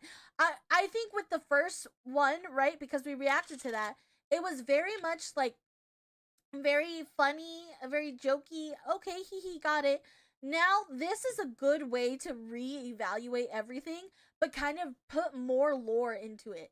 So I still would recommend the first ones for very, like, new beginners, and then this one as a follow-up to get even more in-depth into the world. It's really cool. He didn't know much, so he glossed over what makes factions click. Yeah, which makes sense. Then I'll send you a D&D video lecture a streamer I watch made. Bet. I love Dungeons and Dragons. The Eldar are master psychers. Yeah, we are. Every single one of them can call upon the warp, and over millions of years they have perfected it so much so that they can weave structures out of it. In some species in the galaxy, they utilize the warp itself for interstellar travel. The Eldar ain't having any of that noise. How about we utilize a fancy alternative mode of travel that is substantially safer than the old ones created called the Webway? What about dying? Miss me with that. We no longer age. And if we do, we can just be reborn. See, like that. I'm immortal, guys. Water, materials, we make things out of distilled warp essence itself. We sing so cool. unreality into cathedral. Truly, could the Eldari Empire possibly fear ourselves? The Eldari Empire's biggest fear was themselves. Yeah. The society so perfect they wanted for naught. See, I am literally Eldar, bro. I am literally Eldar because my worst enemy is myself. I am the only one that ever holds myself back from anything. And that's very true. I am my biggest worst enemy. Ah, this hits so fucking good. It hits so good. And this led them down dark and dangerous paths. When the base functions of society are no longer a problem for you, you tend to experiment. Perhaps the medium rare steak on your plate would be better if it was elf meat. Hey, I'm not saying we should make cannibalism legal, but like, what's the issue with a little taste? Violent sports is one thing, but how come we don't do sports to the death? I mean, I'm just saying, like, if both participants are willing and clear about it, like, what really is the problem there, you know? 1 second, my brother is calling.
I didn't die.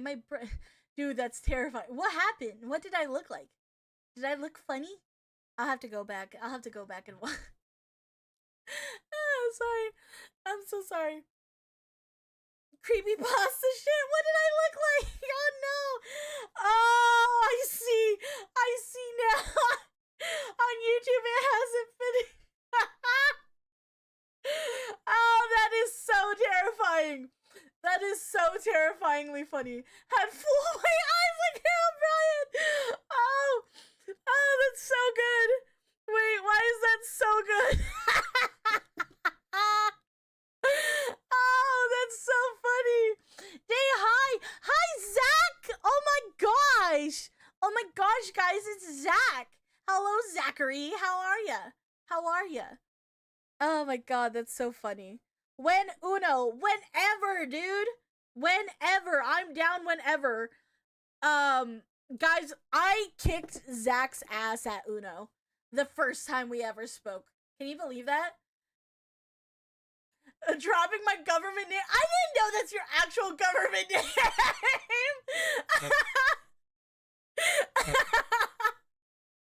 I kicked his ass at Uno though, guys. Everyone make fun of him for losing at Uno to me multiple times. No, you didn't. Yeah, I did. What are you talking about? We have witnesses. We have witnesses. Hi, I am the Visual Slenderman. What's up? Kaku, hi, welcome in.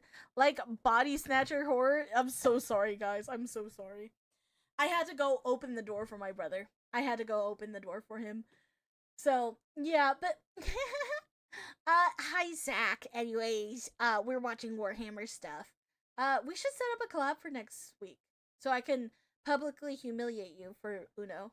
Imagine losing an Uno, right? I could never. Personally, I could never. I wasn't there, but I'll pretend to be a witness. Thank you for pretending. Thank you for pretending to be a witness. I appreciate it. Alrighty.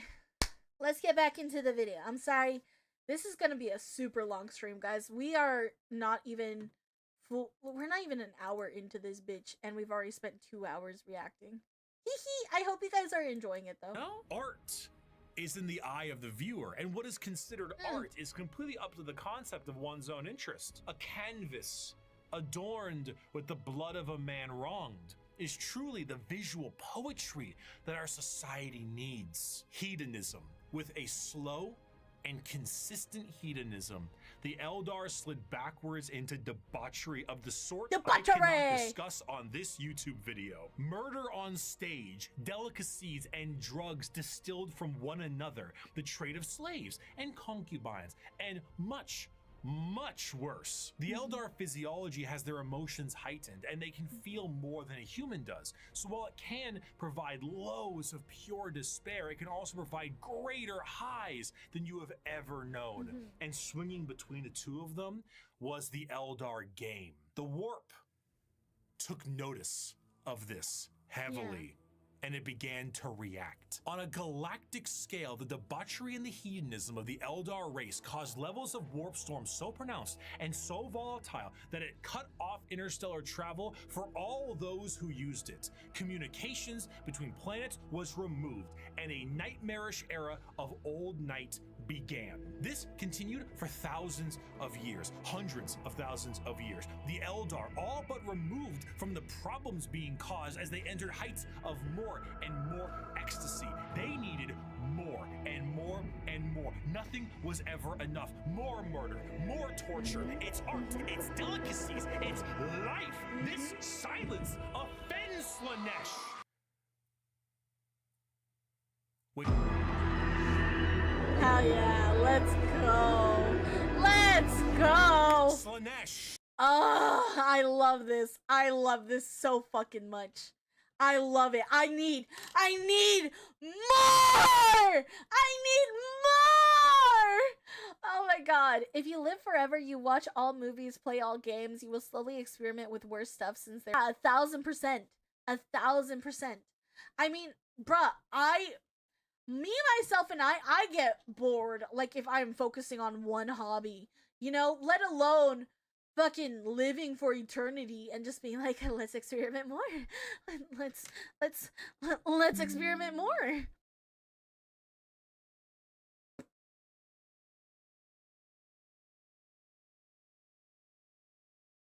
Hold on.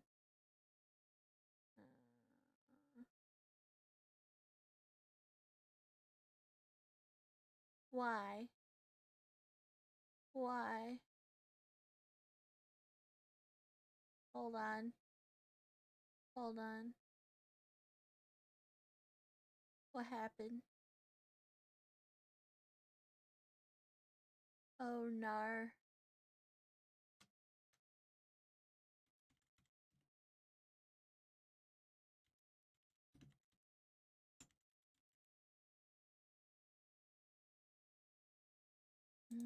The prince. Hold on. YouTube, can you still see me? Hello?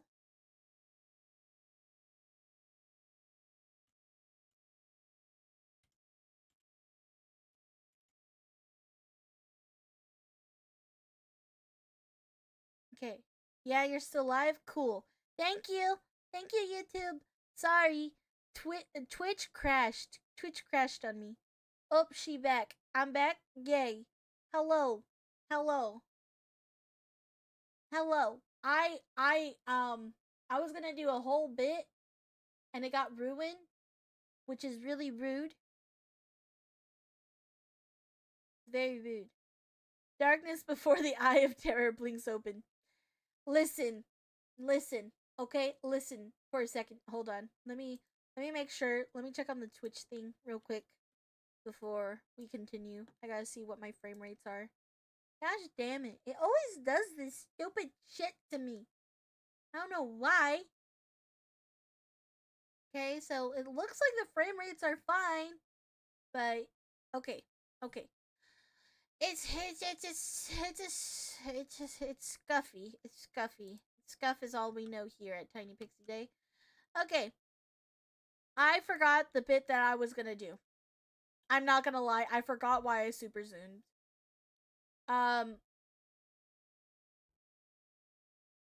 Yeah, I forgot the bit that I was gonna do, so it's totally not funny anymore. So we're gonna act like none of this happened and just continue. I'm sorry. I'm sorry. Okay, let's keep it going. Yeah, we back.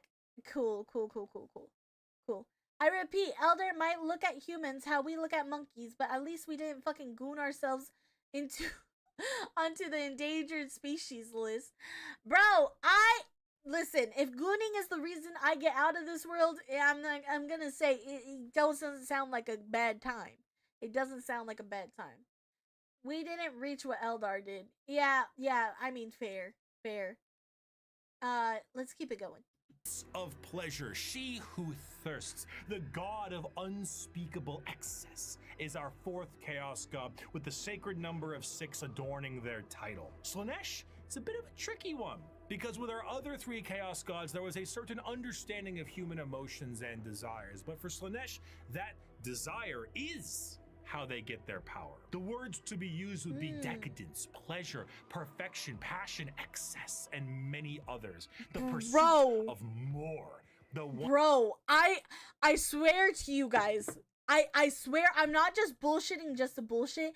This genuinely feels like me. Like, imagine what feeds me is passion. It's so real. It's so true. It's so true. Oh my god, Slaanesh, I love you! Okay. Want to do more, experience more, become more. That's what gives Slaanesh their gifts. A lot of people believe that Slaanesh is something that originates with sex, specifically, and it makes sense why they assume that. The visuals of Slaanesh patrons are all very lithe and sexual, but they are also intentionally androgynous to appear attractive to a variety of intrigues. However, to think that Slaanesh specifically derives from sex would be mistaken. While it is true that a lot of humanity's actions can relate to getting laid, and Slaanesh is the dark prince of desire, it's more on the lines of feeling an excess of an emotion. It is excessive touch and scent and desire. And a lot of that has to do with sex. That's why it looks like sex. But it's more than just that. A patron of the arts may feed Slaanesh. One that aspires to become wait!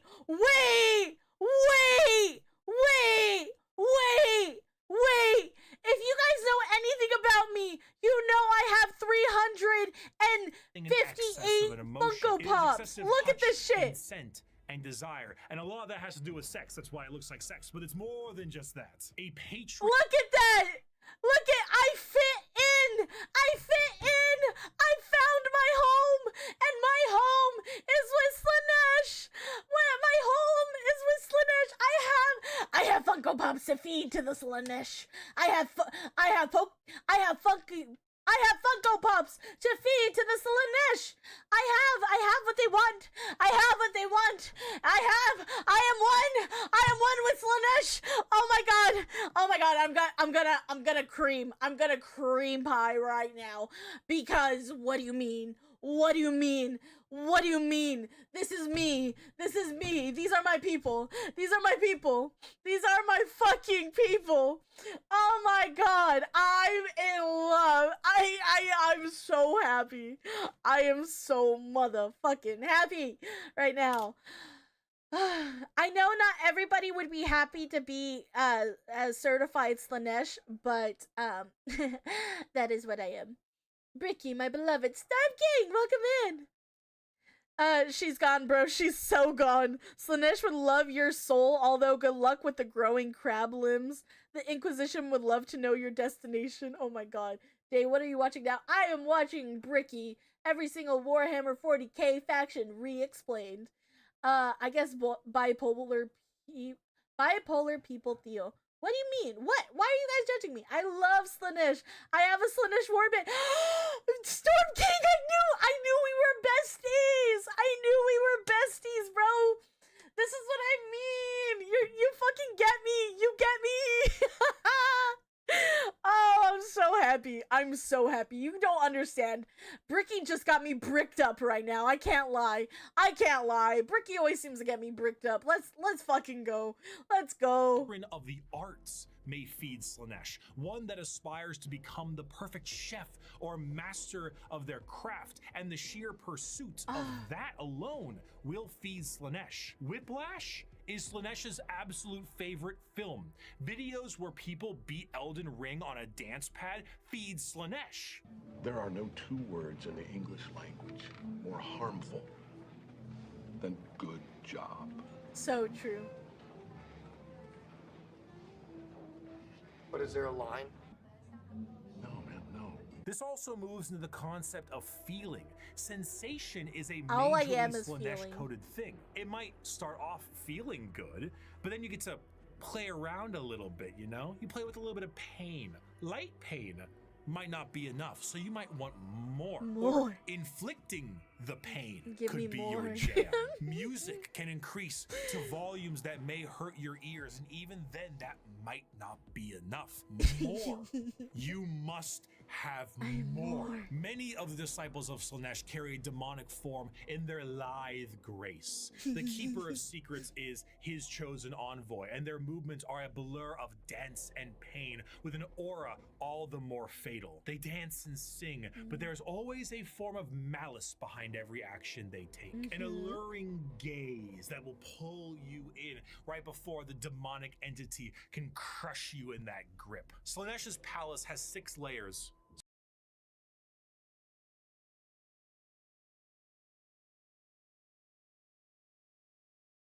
Guys, I'm so sorry. Give me 1 second. I must have out for just a moment.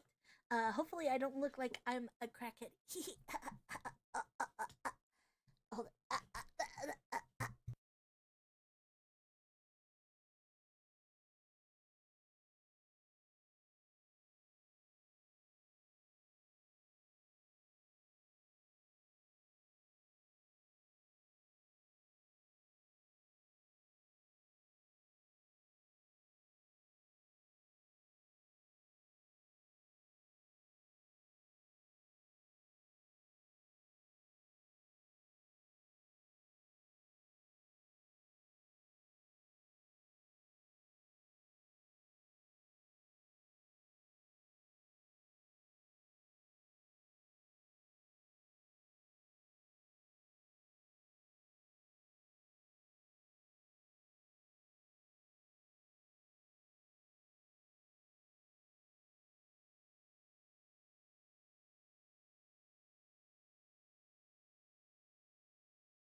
Okay, I got it. I'm back. Okay, what are you guys saying? I think good enough is just as bad sometimes. Sirius! Hello! Hello, everybody! Thank you so much for the raid! Hi! Hi, Sirius! How are you? How was your stream? Green Bean Vegan Raid? Meat City! My love! Hello! Thank you so much for the raid! Oh, thank you! How are ya? Oh my gosh, how was your guys' stream? I hope you guys had a good stream. Let me give you guys a quick shout out. Hold on. Shout out. Let me do Sirius.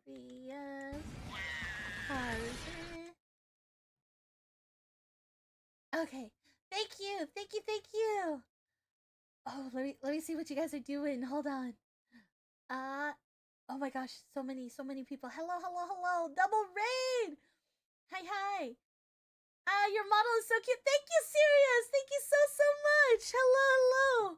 Thank you. Doing good. It was really fun. What did you guys do? How's your stream going? It's going great. We're having a lot of fun. We're having a whole bunch of fun over here. Thank you, Sirius, for the follow. Hello. How was your guys' stream? What did you guys do? Tell me all about it. If you guys have to drink water, get some food, go take a restroom break, and you have to dip, I completely understand. We did a Path to Nowhere Smasher Pass, and it was hilarious.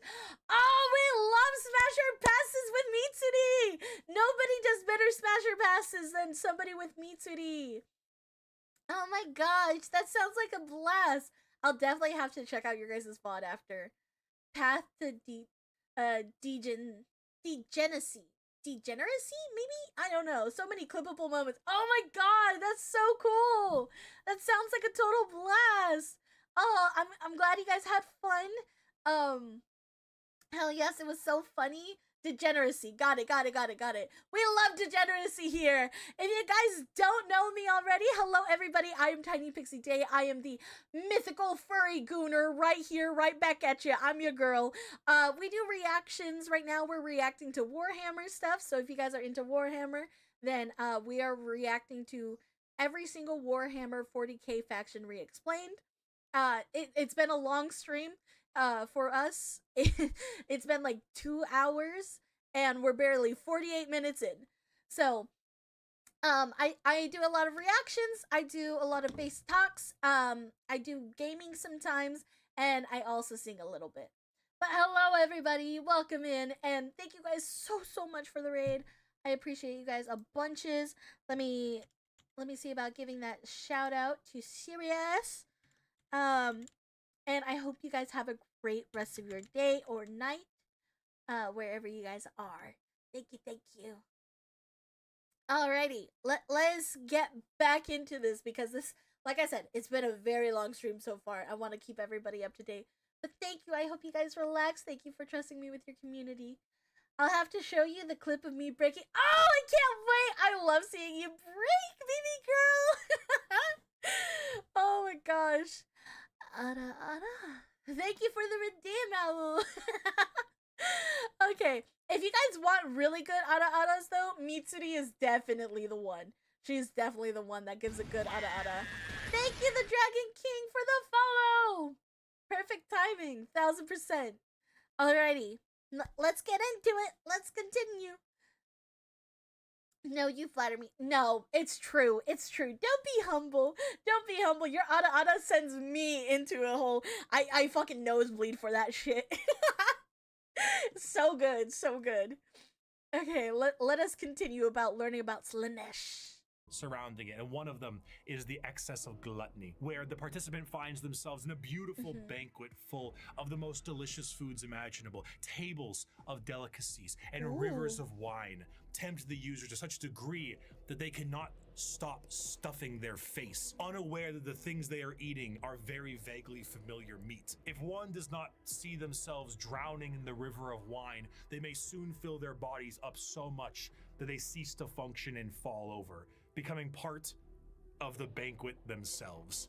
That is one of these 6 layers of Slanesh's palace. Wow. This was the ecstasy that the Eldar civilization indulged in for millennia, and did so at a monumental scale that they created a god from it. Find pleasure in every moment, indulge in every whim, let lesser races feel the burden of their crude lives. We are beyond such concerns or worries. Every power is ours to use, every sensation ours to experience. We are truly masters of the galaxy, and all others exist only to satisfy our curiosities. We have earned our position of power. Let us forever taste the fruits of such achievement. Time itself is ours to command. We are eternal. That is so fucking good. We are eternal. That's so poetic. That is so poetic. That is so fucking poetic. Oh my god, bro. Hold on. We're gonna go right to here. Gosh, I want to see. Hold on.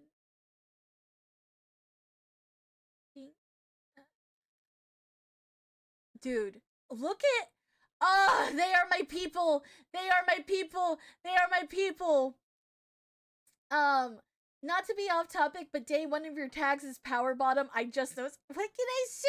I'm a little bit of a power bottom. Why are you judging me for my tags?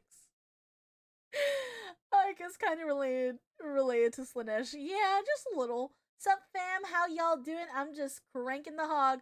What's up, Major Overlord? Perfect pause. Can I play my drums? No, you cannot play your drums. Go away. Go away. Noise Marines are Slanesh devout space marines who use hyper loud music cannons to turn people to dust, only to then snort it. Yeah, not much, just a lazy night. Nice. I'm glad your night is going pretty well. I'm glad your night is going pretty well. And wait, I have to see. What did I even stop on? I don't eternal. remember. The gang goons accom Satan. That's crazy, bro. That's crazy. Damn, bro. I'm tired of being labeled. I'm tired of being labeled.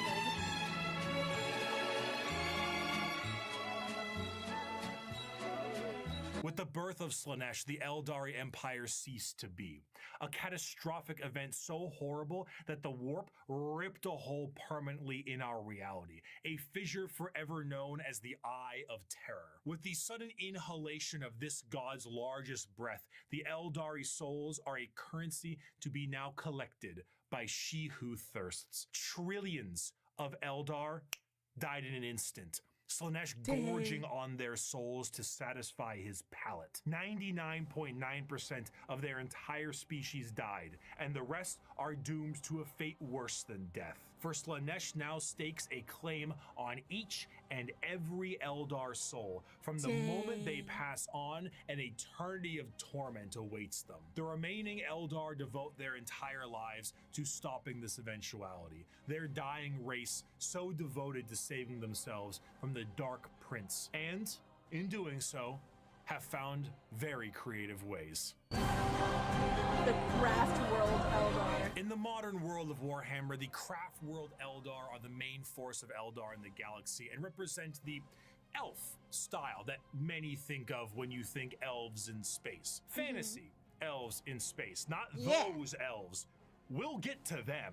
A Craft World is a monumentally large starship, the size of a continent, that acts as a form of flotilla. During the highest reaches of hedonism, many Eldar saw the demonic writing on the wall and began to try and seek asylum from their own debauchery. Those Eldar left on monumental craft worlds into the far reaches of the galaxy and saved themselves from Slanesh's awakening. The main thing the craft world Eldar seek is to temper their minds and bodies in a way that will never allow them to slide back into their old ways. The representation they carry is that of a more feudal Japanese motif. Eldar follow paths as they age, the path of the warrior, the seer, the poet, the diplomat, the bone singer, and so on. These paths are a strict code of conduct to hone the heightened Eldar psychology down a school of thought in action. And if it sounds a hell of a lot like Bushido, well, you're damn right. Here's a medal and a soul stone. Don't lose it or an eternity of torment awaits you.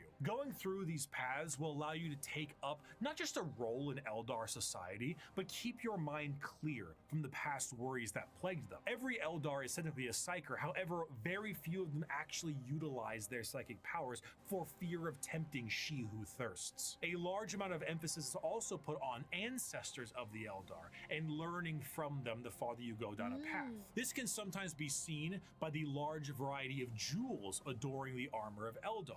Those are called soul stones, the biggest middle finger to Slaanesh they can think of. See, when an Eldar dies, these stones act as a backup, and instead of their souls going to Slaanesh, they are then trapped and stored in this little stone. So when the Eldar say they commune with their ancestors, they mean so very literally, as the spirit and soul of generations before them are stored here. Often larger structures may contain vast amounts of soul stones, such as the Infinity Circuit in the craft world itself, allowing the souls of the dead to help power their enormous starship. The young do not desire the discipline of the path, but rather their curiosity drives them to try every fruit from the tree. Thus, it is that so many take the path of wandering or the path of damnation in their first years of adulthood. And so, the great tragedy of our kind is played out again and again as the number of our people shrink from generation to generation. That is so fucking cool!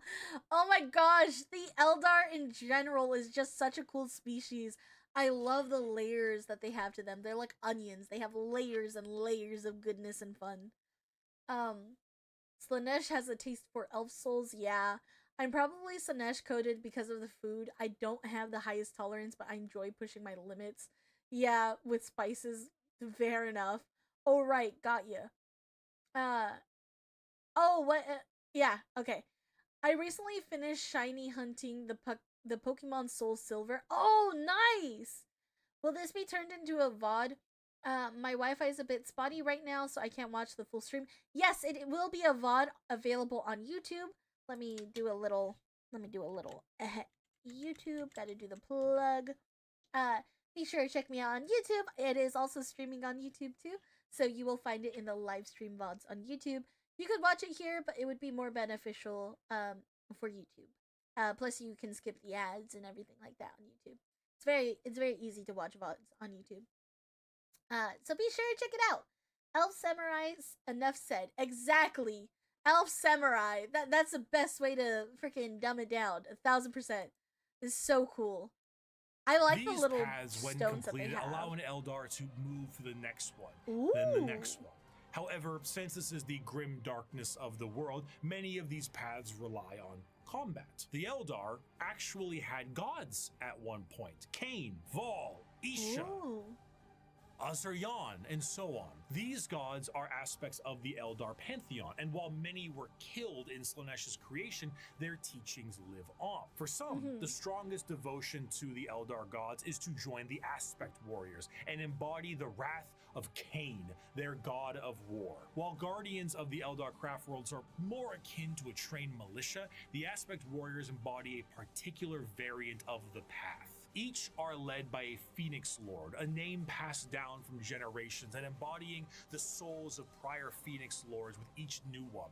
The Howling Banshees, led by Jane Czar, Fugin and his Fire Dragons, Baharoth and his Swooping Hawks, or Malgan Ra and his Dark Reapers. Each aspect shrine carries with it the Eldar way of war. Fast, hard-hitting, and incredibly tricksy. Fast and hard. For they That's do how not way have we the like it. numbers That's to the way fight we in like any it. other way. The Craft World Eldar show how mangled an empire can be by their own actions. They once ruled the galaxy in an honest, non-hyperbolic way, but in the end, they were bested by themselves, and their most prominent remnants are forced to drift aimlessly through the galaxy, trying to save their species from extinction and resist the temptations of she who thirsts. But for some, the party, it's just beginning. Deep within That's the so cool. webway is the city of Kamara, This dark city once existed as a port in the webway that allowed for ease of transport for the Eldar between its various domains. The significance of this city meant that it needed to be a bit more of a neutral territory outside of the jurisdiction of general Eldar law, and therefore it was allowed to self-govern. This did not go well. The Dark City became the hideaway for all manner of sin. The Eldar race slipped into debauchery on a galactic scale that it birthed a god, and this was the city you went to when that wasn't enough for you. The convenience of being so deep within the webway was that it exists as a blind spot to the horrors of the warp. So while the rest of the Eldar fled the downfall of their species, Kamara kept partying. When Slaanesh was birthed, they were saved the worst of it, thanks to them being nice and neatly tucked away inside the webway. But only somewhat. The Dark Prince did not have a grip around their soul, but the tiniest pinky finger, and they were still pulling. But due to their excess hedonism, they found a solution to this problem. If they tormented others, they could temporarily rejuvenate their souls and continue to cheat their inevitable death by placating the Prince of Pleasure. And if they kept this up on the regular, they could effectively become immortal. Thus, the Drukhari were born. Unlike the more stoic elves you see in works of fiction, the Drukhari themselves exist as a sort of analog of the more grim and fiendish elves you find in Norse and European mythology.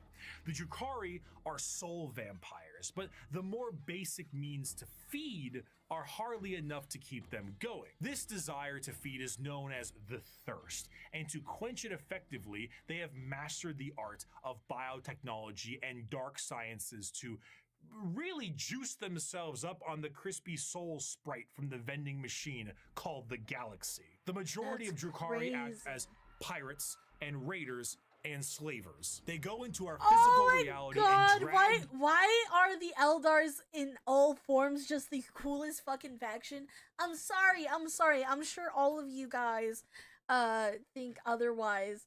But for fuck's sake, bro, they look so fucking dope. They're so cool. What do you mean there's Eldar pirates? Eldar pirates! Bro, that's insanity. Oh my god. Isha is the Eldar god of healing and was taken by Nurgle into his basement so he can test his plagues on her. Hence the jar meme when he said her name. Did somebody just say...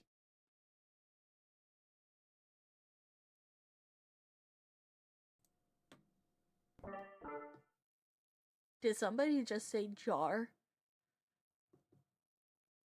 I have a jar. I am a jar. Why does everybody want to put us Eldars in jars? Get us out of here, bro. We don't want to be in jars. This is cruel. This is cruel torture. This is cruel. This is a cruel thing to do to Eldars and Fae and everyone else that is Pixie related. Oh my god. That's where you go, LOL, in the jar? How dare you? How dare you? Hello, my friends. Hi, Carter. The fact it was Nurgle, too. The actual fat bastard who smells. Exactly! Oh my god. Oh my god. That's so funny. Okay, hold on.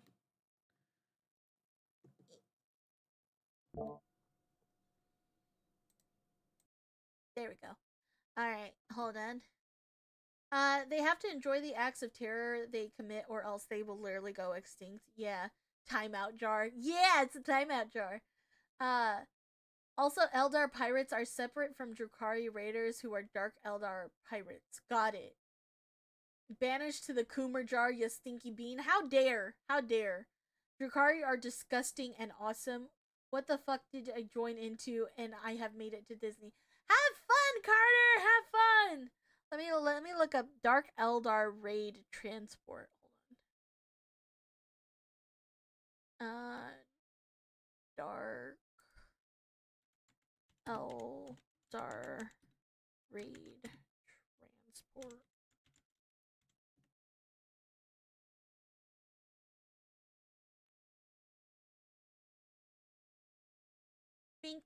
Is it this? This is cool. This is really cool. That's badass. That is so fucking cool. I love this. I love learning about the Eldar. Literally, I could just geek out just for the Eldar experience. I'm so serious. Hydration. Thank you for the hydration. Nope, this is better than Disney. Oh, thank you, Dragon King. Alright. Let's keep it going, because we'll probably be here for another 2 hours with the way I yap. Let's go! Let's go! People back to Kamara to commit atrocities that go beyond any imaginative torture a human can think of. The Drukhari are organized in various groups throughout the Dark City to accomplish this in a more organized and extremely brutal way. The Cabals act as the main warriors of the city, led by their Archons. Witches and Succubi act as entertainment for Kamara in gladiatorial arenas, and the flesh-crafting homunculus keep the Drukhari alive and discover ever increasingly more painful ways to torment their ever increasingly large supply of slaves they are brought. The Dark Eldar see the other inhabitants of the galaxy as little more than cattle, livestock that can be brought to bay or slaughtered at any time.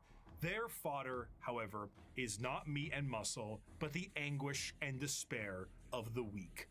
The Dark Eldar do indeed drink blood, but also tears, and most sustaining of all, the raw essence of pain they wring out of their captives. The truth of the matter is that so Drukhari sustain badass. themselves on the suffering of others, not just morally, but physically. Kamara is a city rife with backstabbing schemes and murder. It is the worst back alleys of the worst ghettos at the best of times. Nothing is more horrifying to a Drukhari than death, for death will see them in the talons of Slanesh for an eternity of torment. So they do everything they can to stop this. The homunculi covens regrow dead members from pieces of flesh as bargaining chips. The succubi create grisly gladiatorial spectacles that literally rejuvenate the audience members as captives are murdered for sport. To be captured by the Drukhari is one of, if not the worst fate imaginable in the world of Warhammer 40K.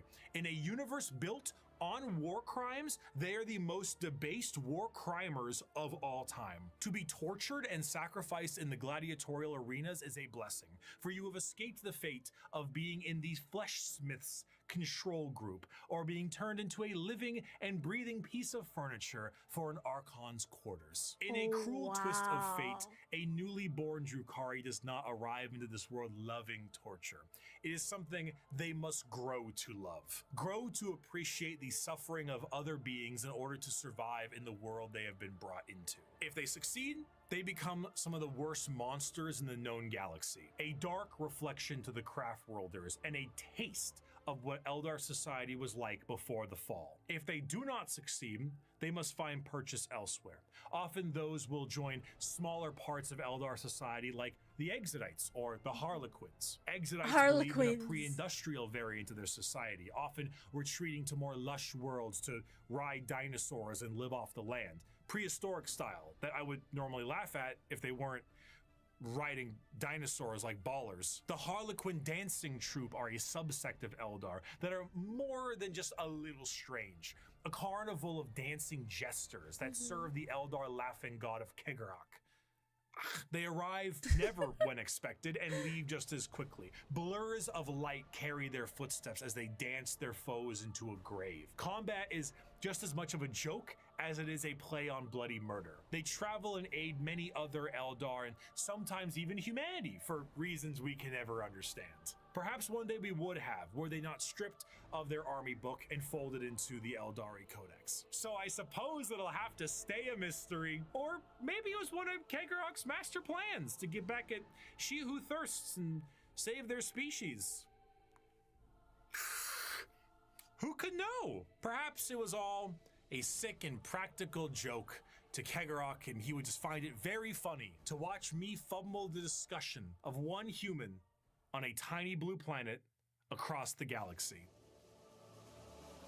Oh, speaking of, Oh, this is so cool. Oh my god.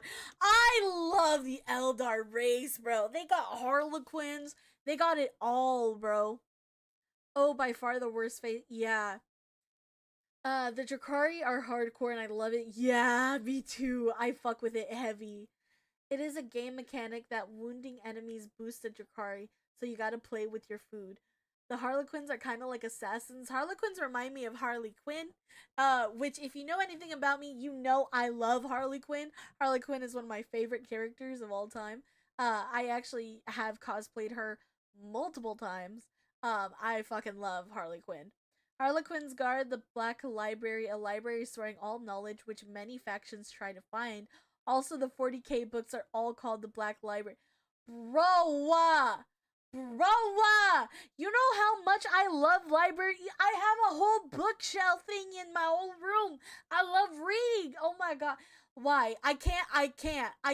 Bro, I'm gonna have to get some dice and decide my fate on which Eldar, like, I'll be factioned into. Because I could literally fit in goddamn anywhere. Literally fucking anywhere, dude. It's insane. The laughing god is fucking terrifying. Yeah, seems it. I'm so fucking excited! This is so much fun! I love geeking out about this shit. Let's keep it going. Before the fall of the Imperium Eldar, Man. Earth, or Terra, as it's called, was in ruin. One man looks to put the pieces back together. Where did he come from? We don't know. Some say he was the result of early shamans. Some say he is the final old one who escaped their species' genocide. And those that are smartest know the answer is, it doesn't matter. He revealed himself as the Emperor of Mankind, and he was tasked with the most monumental upheaval of humanity possible. The Eldari's warp fluctuations had turned the golden age of humanity into old night. Interstellar travel cut off? Check. An AI uprising? Check. Brand new psychers popping up and not knowing how to handle their powers? Oh, check. Demonic incursions? Wow. Check. Thousands of years this occurred, and now the Emperor of Mankind showed himself to put the pieces back together. Unifying Terra under his rule, the Emperor founded the Imperium of Man and ruled it with an iron fist. He was the supreme leader and nothing could stand against him. He wished to remove mankind from the yoke of its former failures, and he knew he would be the best leader they could have because he was right. AI banned, religion banned. You did as the Emperor told you, or his Thunder Warriors would put you in your place. That place Praise often be the being a Emperor. grave. Now, Terra was thriving, but humanity needed to reclaim its long-lost brethren scattered across the stars. But to do so, he needed those that could build him a fleet truly meant for the reconquering of the galaxy.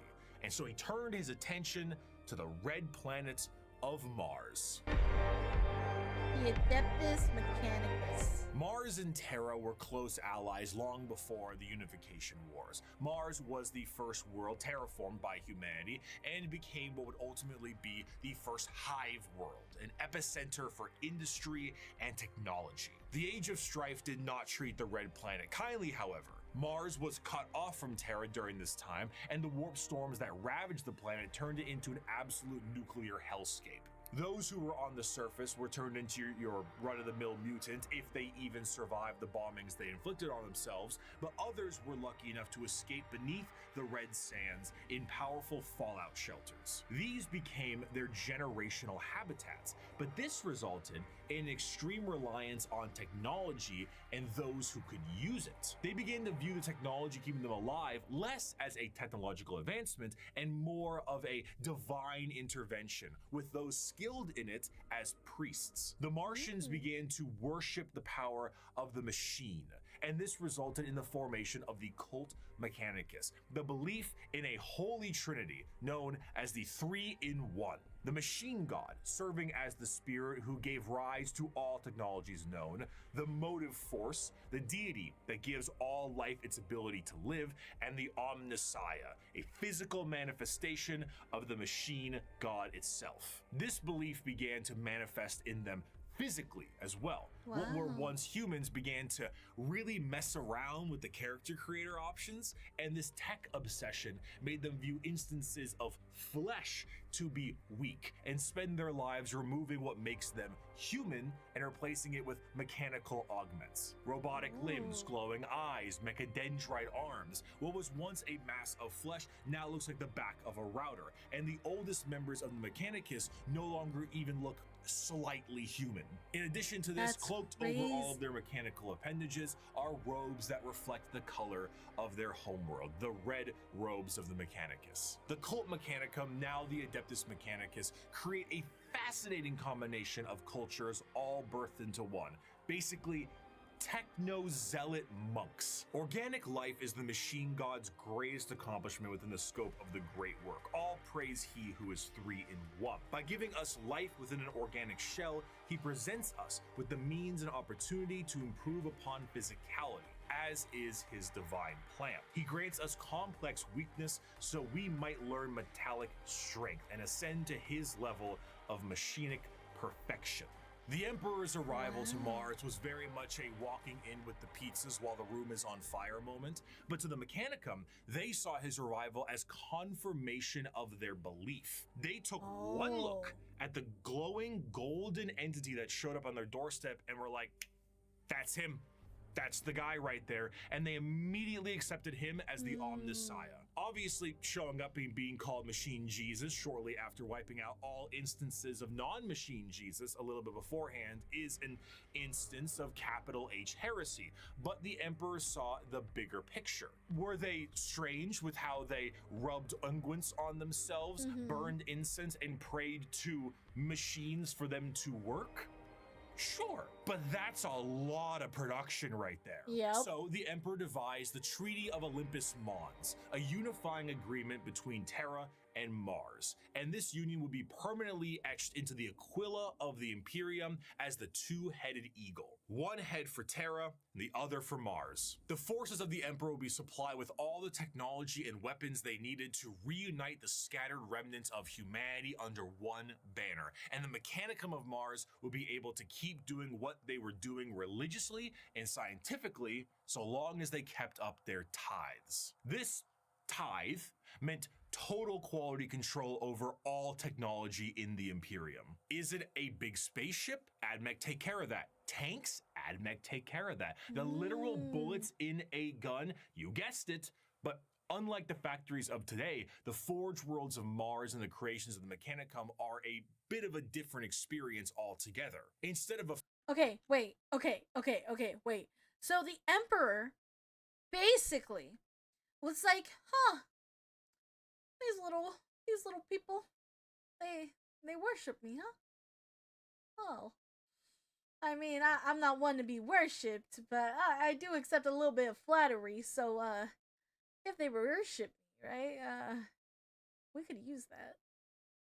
We could use that for ourselves. They can think that I'm going to bless them if they tithe to me and work for me as slaves. Oh, we will be unstoppable. We will be the best motherfucking tanks out there, motherfucker. I have my own slaves. I have my own cult. Yes, this is good. This is good. Damn, the Emperor is fucking stone cold, bro. He was like, okay, these little fucking gremlin creatures are weird, but they worship me, so I'll keep them. That's crazy. The Warhammer publishing company for the books is called the Black Library. The Laughing God tricked Ceton into fighting each other, allowing Necrons to get their uprising. Hello. Hi, Vit. How are you? Emperor Chan sure is Emperor-like. Yeah, if the AdMech weren't useful, the Emperor would have turned Mars into an empty desert for worshipping him. That's crazy. Hi, Pixie, I'm back from my date. It was bad. Oh, no. I'm sorry to hear that. Kinda, yeah. Yeah, that makes sense. I'm so sorry to hear that, but just know I'm here for you. I'm glad you're back. We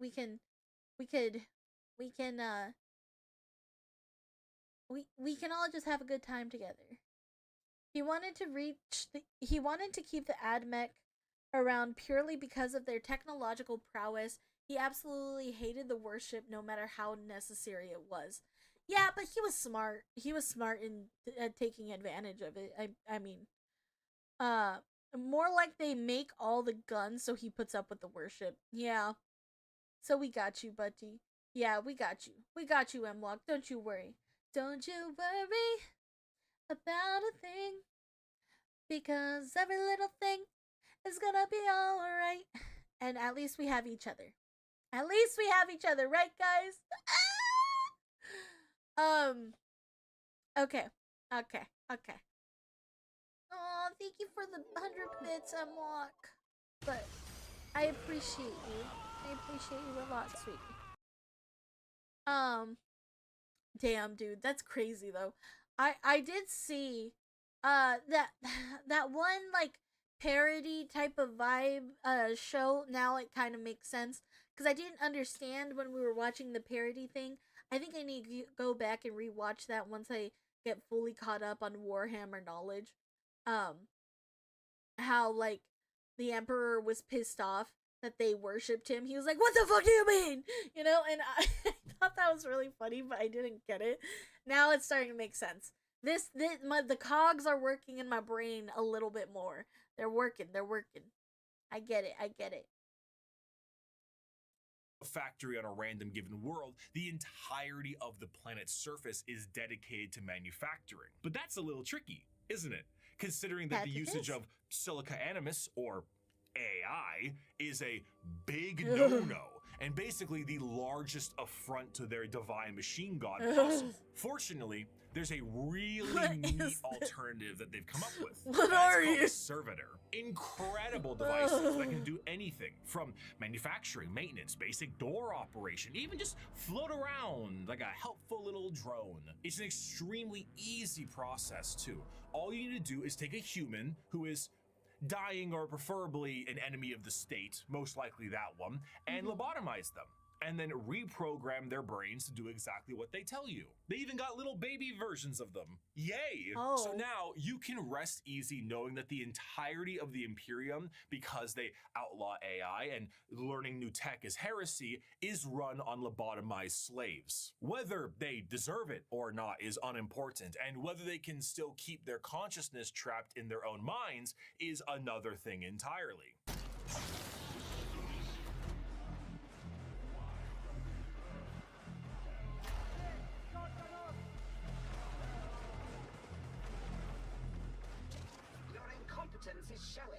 An excerpt from the Servitor creation factories. Naked human beings were standing in a switch-packed line between high fences. The manufactorum produced servitors, but it was more akin to an abattoir than a workshop.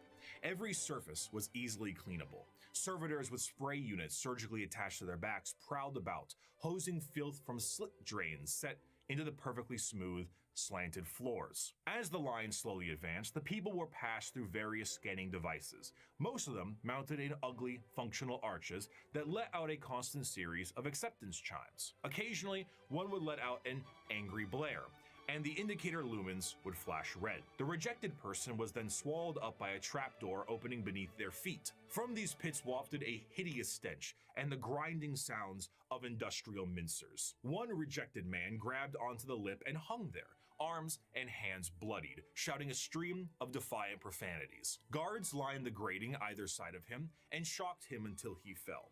The adepts wouldn't even waste bullets on these people. The trapdoor flipped up, and the next terrified person was ushered forward. Violent metal arms snatched them up and spread-eagled them in the air, and a servitor shearer shaved them all over. At another, they were subjected to a high-pressure counterseptic wash whose chemical stink made me choke from 100 feet away. More scanners, more rejects winnowed out. Machines forcibly dressed them in a heavy, rubberized garment common to all monotask servitors. These were saggy on them, all one size, until another process shrank them to fit their bodies where metal cuffs, sockets, and collars bit into vulnerable flesh. The last few prayers gave way to screams at that point, and even the most stoic shouted in pain. They were ushered over a floor buzzing with power that made them shriek with every footstep. What's that for? I asked. Follicular inhibitor. To stop their hair from growing, he said. Freaking sweet, Lois! As for their scientific pursuits, the mechanic... What? What? What?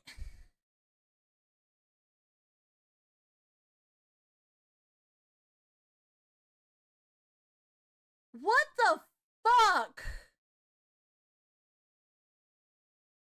I'm literally, my mouth has been, my jaw dropped so much that my broken jaw fucking hurts, bro. My broken jaw is in pain because my jaw dropped that low. I think I might have just re-dislocated my fucking jaw. Look at you. I don't know if you can hear it. Oh, ow. Ow, I hate this. Ow, this hurts. Holy shit. It made my jaw drop so much to where I think it might have re-broke my jaw. That's insanity! It's not AI if the intelligent is meat-based. Cut out the part of the brain that makes the human conscious, then strap up the rest of the wires. Bam! Instant meat robot. Oh my god. If your toaster starts crying where their wife is, just punch it back into working properly. All praise the machine god. They don't even remember being human. There is no self left.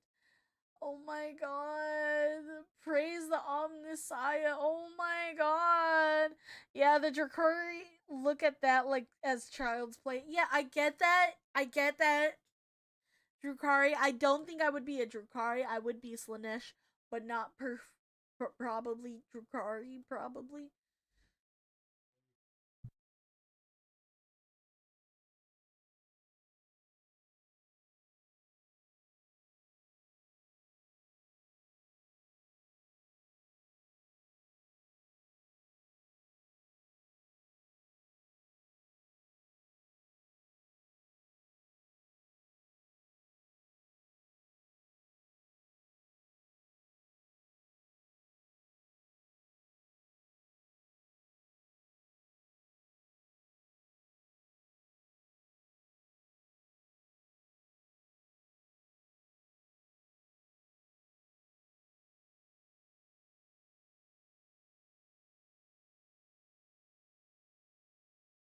Okay, sorry about that. Sorry about that. Okay, anyways, as I was saying, and the evil elves are worse. That's crazy. Yeah, actually crazy. Much. Whatever was fat and lazy is my hero. Evil elves feed on pain. They will do the worst cause they have to. You wouldn't be Drukari, you'd be worse than that. The Drukari do the bare minimum of atrocities to keep Slanesh out. If they do any more, they fall to Slanesh. They do less, and they'll disappoint the Prince of Pleasure. Ah, okay. Well, you know what then? I mean, if the king and queens of Slanesh are willing to do whatever it takes, then I guess I'll be willing to do whatever it takes to fit in.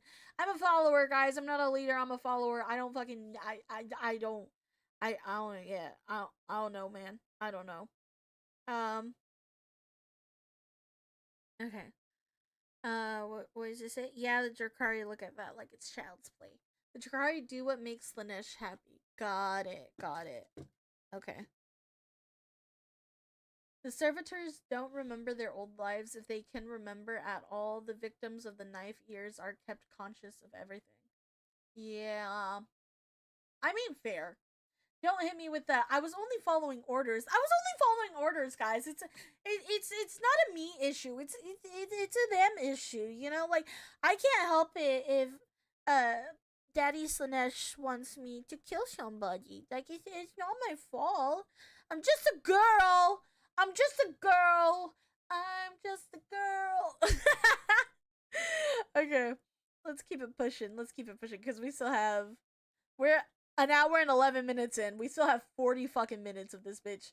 Let's go. Can believe in the preservation of knowledge above all and the quest to expand it. However, as opposed to just innovating and inventing on their own with their vast technological know-how, they believe that it is a form of tech heresy. You see, because of their religious viewpoints on technology itself, they believe that the instruction booklet itself is just as holy as the Lego set builds. And to innovate on that without the proper written knowledge is to go against the divine word of the machine god itself. All knowledge is already in the universe. You simply need to rediscovering it and attempting to invent something to improve upon divinity is very heretical. Prior to the Age of Strife, humanity was able to populate the stars with devices known as Standard Template Constructs, or STCs. These devices were, as far as we know, supercomputers with the ability to pull up and detail how to create literally anything a startup colony would need. Essentially, they were devices with the entirety of human technological know-how so that you could make a home away from home. The Mechanicum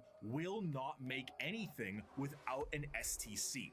Quite literally nothing, because this is the knowledge they seek, and that knowledge is divine. One time, scouts of the Imperial Guard found a functioning STC that provided the schematics on a knife that happened to be a bit lighter and a bit sharper than most other knives. These knives were adopted by 30 Space Marine chapters and were one of the most advanced discoveries of the century. This discovery was so significant that they were each awarded a planet for finding this.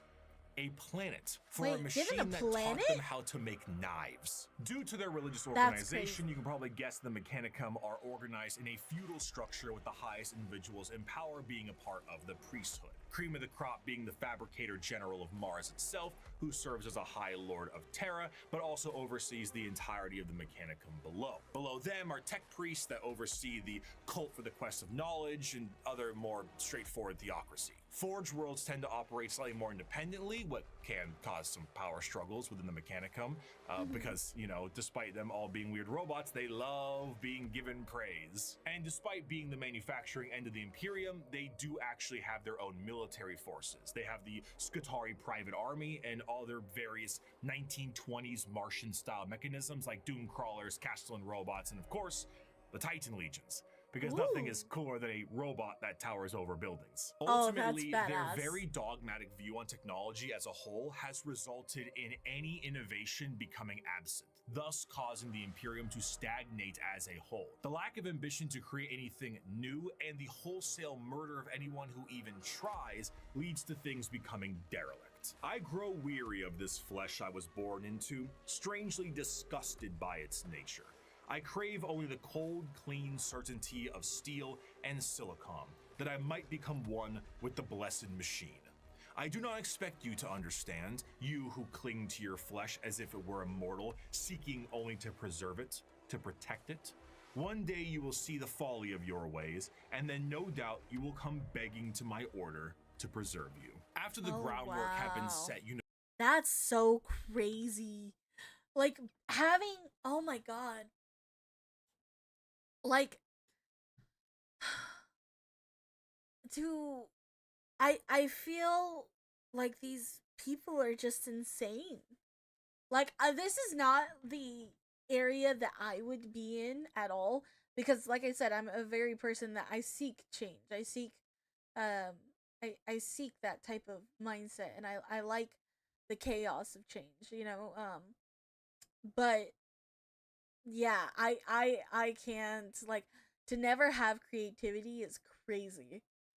Grandfather Nurgle is the only good guys in the Warhammer 40K universe. No, they're not. I can't with Nurgle, okay? I'm sorry. Nurgle freaks me out. He freaks me out a lot. I don't care how joyous he is. That's like like it I don't know. It just, I don't know why they stinky boys. They stinky little goobers. They're stinky little goobers.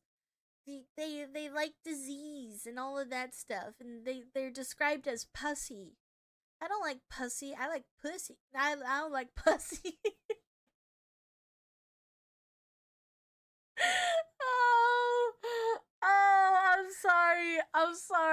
I'm sorry. I have issues. Oh.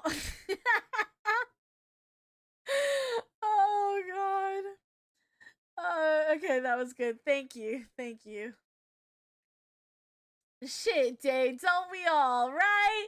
Right, guys? most powerful Mechanias don't even speak human. They speak binary machine language. Thank you, Severian, for the follow.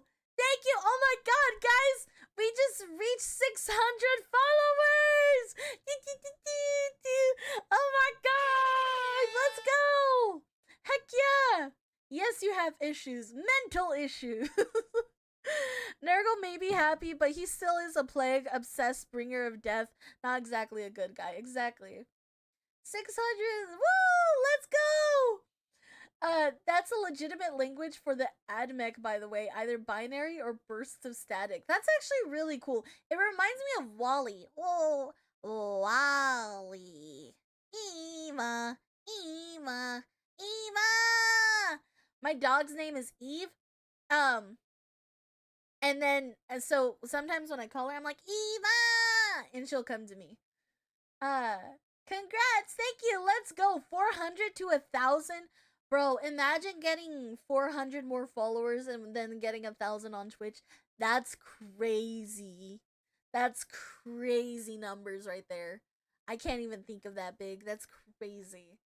Honestly, I'm surprised with how far we've gotten so far. I'm so lucky for you guys. Thank you guys. Thank you guys for supporting me and being here with me. I love you, my shumies. I have a Shih Tzu named Louie. Ooh! Shih Tzus are they're really funny. They're adorable little beans. Alrighty, let's keep it going. Keep it going.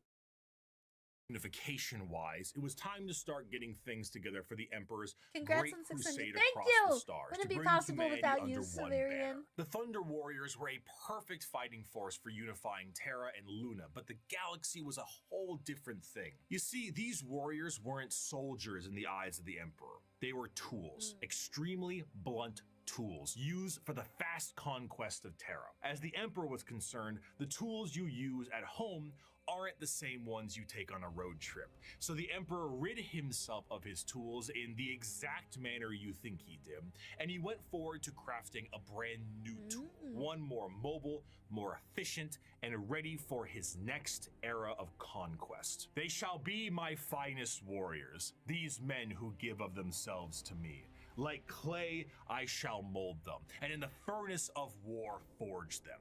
They will be of iron will and steely muscle. In great armor shall I clad them, and with the mightiest guns will they be armed. They will be untouched by plague or disease. No sickness will blight them. They will have tactics, strategies, and machines so that no foe can best them in battle. They will be my bulwark against the terror. They are the defenders of humanity. They are my soul. Space Marines! Yeah! And they shall Space know Marines!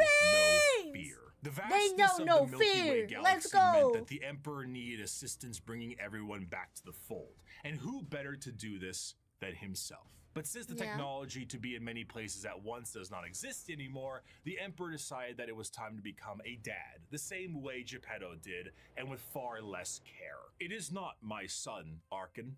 None of them are. They are warlords, generals, tools bred to serve a purpose, just as legions were bred to serve a purpose. What a dad. The Primarch Project was started to create charismatic and unique leaders in the Imperial military. The diversity of these eventual leaders meant that each one could be specialized for certain circumstances across the galaxy. Depending on the type of conflict, one leader might be better than the other. So instead of forcing one leader to acclimate to a situation directly, it would be better to send a specialized leader and force to handle it. In order to do this, the Emperor used his genetic know-how and maybe a little bit of that forbidden stuff to create these genetically perfect gene fathers that had the ability to serve as his analog directly, and also serve as the leaders of the respective Space Marine legions. All 18, that's right, all 19 of his sons were meant to be directly molded by the Emperor himself, despite their genetic differences. And they go as follows in order: Lionel Johnson, Fulgrim, Percherabo, Jagatai Khan, Lehman Russ, Rogel Dorn, Conrad Kurz, Sanguinius, Ferris Manus, Angron, Robute Gilliman, Mortarion, Magnus the Red, Horus Lupercal, Lorgar Aurelian, Vulcan, Corvus Corax, and Alfarius and Omegon. His sons finalized and crafted to be the warriors he needed them to be were complete. But he may have decided to do a bit of dabbling with things he shouldn't have, and paid a price. Before the Primarchs were ready to go, an intervention by the gods of chaos prevented his plan from being completed as intended. Though the sources vary, the ultimate result of the Chaos God intervention was that all of the Emperor's tools were scattered throughout the galaxy at unknown places and times. Each one of his sons ended up in a completely different world, and instead of being able to directly influence their upbringing, these children were instead forced to experience the unique nature of their respective homeworlds. Some had a great time and lived in general luxury. Others, not so much. Despite his closest advisor, Malkador the Sigillite, saying, "All right, Chief, let's try this one again," the Emperor sensed each of his sons were still very much alive. And one of the primary objectives of the Great Crusade shifted to reclaiming each of his sons so they could take command of their specific Space Marine legions and carry out his will. These original Space Marine legions that were created alongside their Primarchs go in order: the Dark Angels, Emperor's Children, Iron Warriors, White Scars, Space Wolves, Imperial Fists, Night Lords, Blood Angels, Iron Hands, World Eaters, Ultramarines, Death Guard, Thousand Sons, Luna Wolves, eventually Sons of Horus, the Word Bearers, Salamanders, Raven Guard, There's and the so Alpha many. Legion. Space Marines, unlike their gene fathers, the Primarchs, are not made in a vat. There is a process to recruit more members from humanity itself, which seems a bit strange considering how massive a Space Marine is compared to a normal man, but don't forget, the Emperor is really good with genetics. Yeah. Less good with anesthetic, however. These prospects are recruited across humanity from various reasons and methods, and are generally killed during that process. But sometimes they aren't, and they are able to go through more and more of the actual training to assess certain traits that are important and relevant to being a Space Marine. Most of the time, the common factor is a pure, unrelenting willingness to kill the enemies of the Imperium. After going through psychological screening, the prospect, now called a neophyte, goes under the knife to become a Space Marine. And here is a quick list of all the cool new stuff they get genuinely shoved into their bodies. A secondary heart, an organ that makes your bones grow, an organ that makes your muscles big, an implant that makes your blood stronger, a little organ that turns your white blood cells into super white blood cells, a brain implant that allows you to sleep while being awake, a pre-stomach that allows you to digest literally anything, a spinal implant that allows you to absorb the genetic memories of what you eat, bigger and better lungs that can let you breathe underwater, an implant that gives you stronger eyes, new ears that keep you from being dizzy, a brain implant that lets you go into suspended animation if you're in a bad shape, skin that acts like transition glasses, I almost got it in one take, a brand new kidney, the ability to taste the air and find enemies like a bloodhound, a special coating on your skin that allows you to be protected in space, the ability to spit acid, a gland that allows you to absorb the unique genetic makeup from the gene seed in the first place, and a straight up carapace that allows the Space Marine to interface with their power armor directly. Quite often, the Holy shit. That's what you have to get shoved into you in order to fucking be a Space Marine. Maybe I don't want to be a Space Marine. Maybe I don't want to be a Space Marine. Maybe I just want to be a Slanesh bitch. Like, maybe that's all I want. Maybe that's all I want in life. I think I'm good. I think I'm good. I personally, I think I'm good. Holy shit. 99% of kids die in this process, but the 1% survive and become Space Marines. That's fucking crazy. The process is brutal too. I'ma just be a space sailor then. No, for real. It's okay, Day. Only males can accept this genetic template for Space Marines. Yeah, you know what? Fuck it. The men can have this one. The men can have this. I want to be a mutant. But you don't exactly have a choice anyway. No, ladies. Whatever. They have to be awake for half of those implants too. That's crazy. Okay, let me see what you guys were saying while I was paying attention. It may be generic, but they are my favorite. Okay, wait. They are my favorite faction. I mean, if Nurgle isn't your vibe, there's always Tyranids. Yeah. We are nothing but biomass? Oh, okay. There are even more now that that each legion was split into thousands of chapters. There's some more after the Horus Heresy legions broke into smaller chapters due to the Codex. Yes, the Flash gets treatment. Sounds great, sign me up. Hey, it's the Tiny Hands VTuber. I may have tiny hands, but you know what? I'm proud of my tiny hands. You know why? You know why I'm proud of my tiny hands? Because I can make everything look bigger. If I could wink right now, I would be winking. Aha. Aha. Just know I'm winking. I'm sorry. I'm sorry. I'm sorry. I have issues. I have issues. Anyway.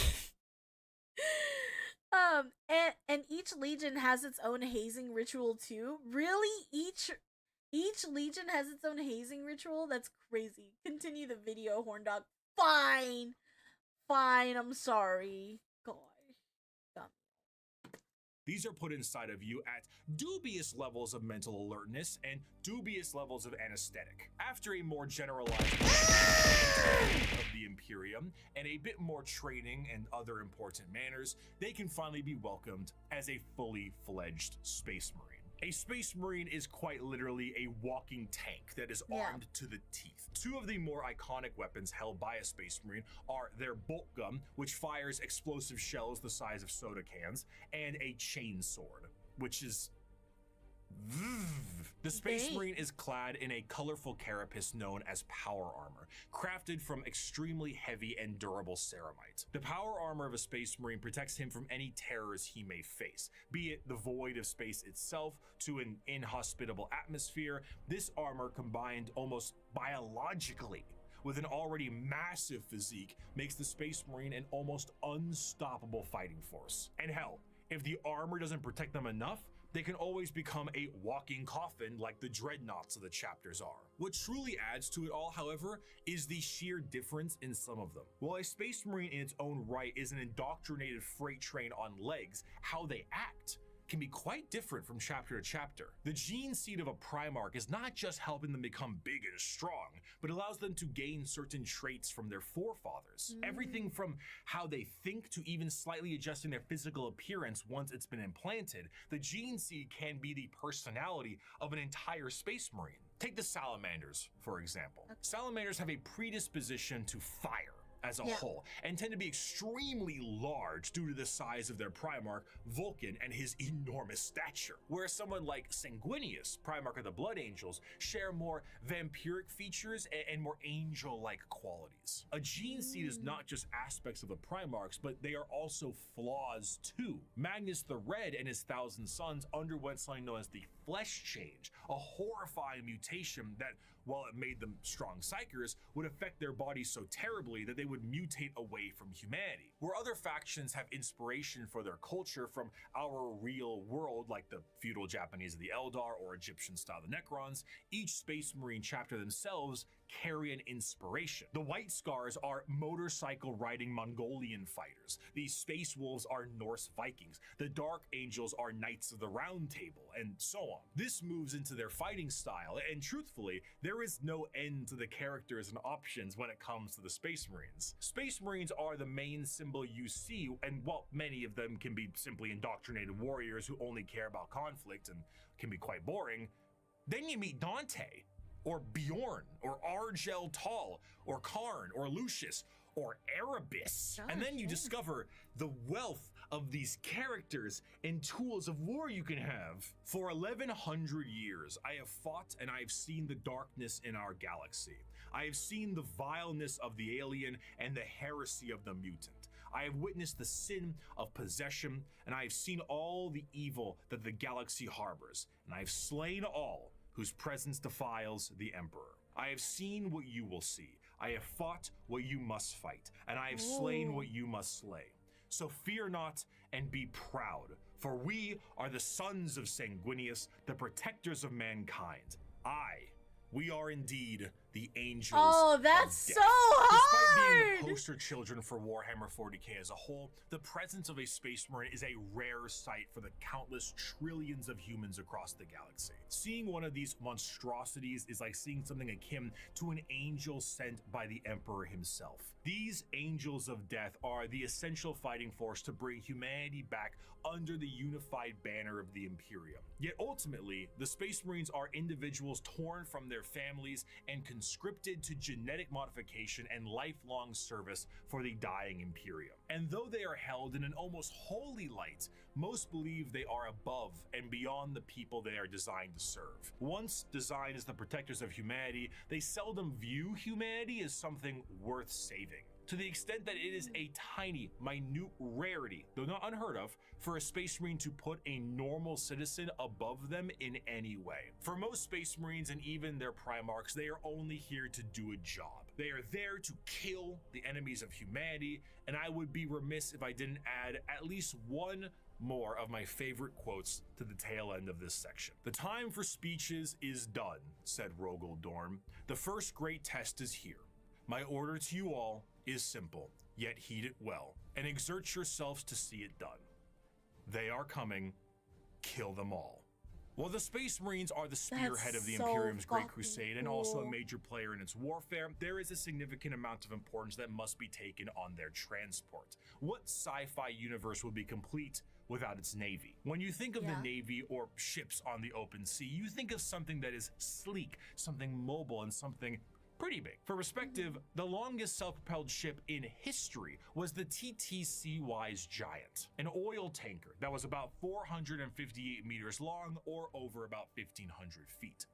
This right here is child's play in the world of 40K ships. A ship that is considered to be an escort vessel in the Imperium is about 3 times the size of a Sea-Wise Giant, and the size of the God ships only go damn. up from there. Your most common ships are the cruisers. The light cruiser tends to average at about 2 kilometers long, or just over a mile in length, where the Dictator class cruisers can be over 3 kilometers or 2 miles in length. The largest ships That's are your crazy. battleships, What and the they fuck? are tremendous. We're talking 5-mile long, half a mile high monstrosities that look like gigantic Gothic cathedrals and filled to the brim with weaponry. And not only are they filled with weapons, but they are also jam-packed with crewmen. Battleships tend to, on average, carry a crew between several Star thousand Wars to could several never. million. That's crazy. And they need every single one of those members because we don't have advanced technology for other things to pilot themselves or control themselves in a meaningful way because there's no AI. A lot of this stuff has to be done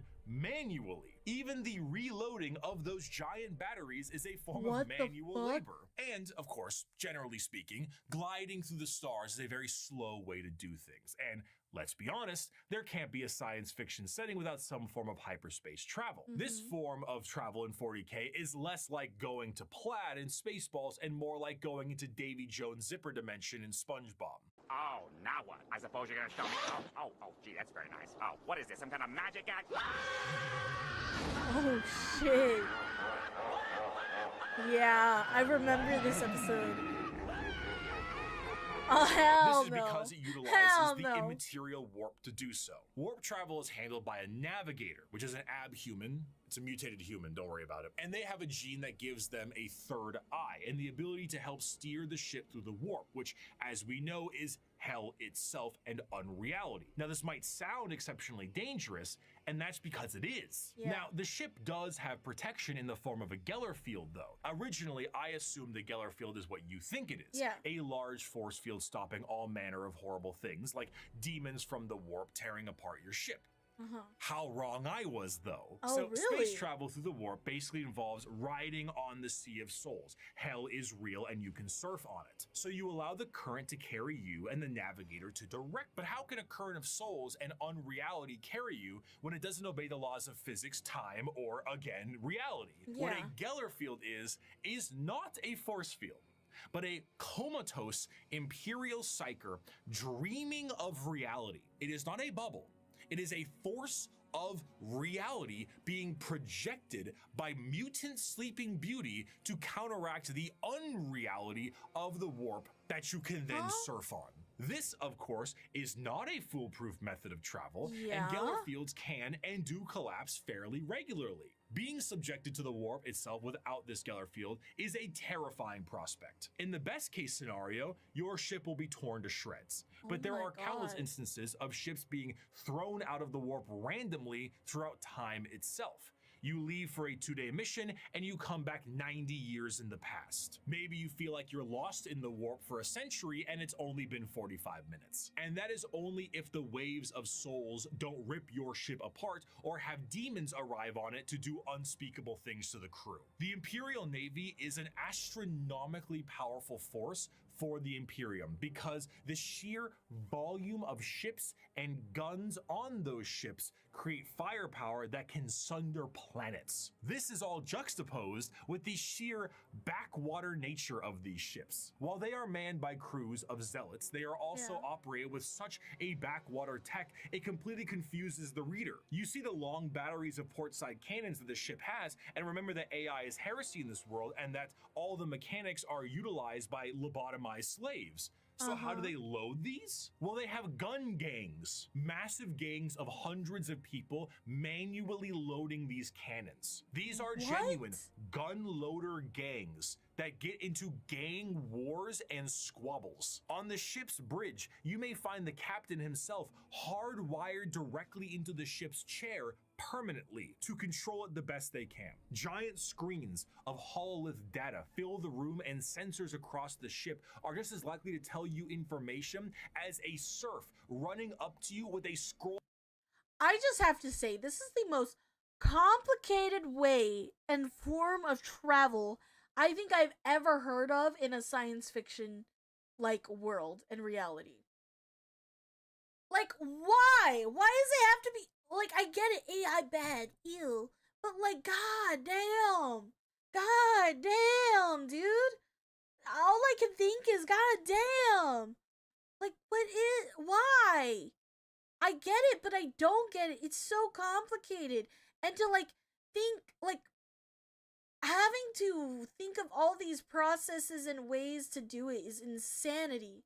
Because AI caused the downfall of humanity, we can't allow it again. Oh my god. Oh my god, shit, dude. Fucking let it fall. Fuck it. Fuck that shit. Fuck that noise, boy. Oh my god. Hydration, thank you. I mean, it's more logical than teleportation. I'd rather do teleportation. I mean, yes, is it logical? Yes. But is it more practical? No, I wouldn't say it's more practical, even if it's more logical.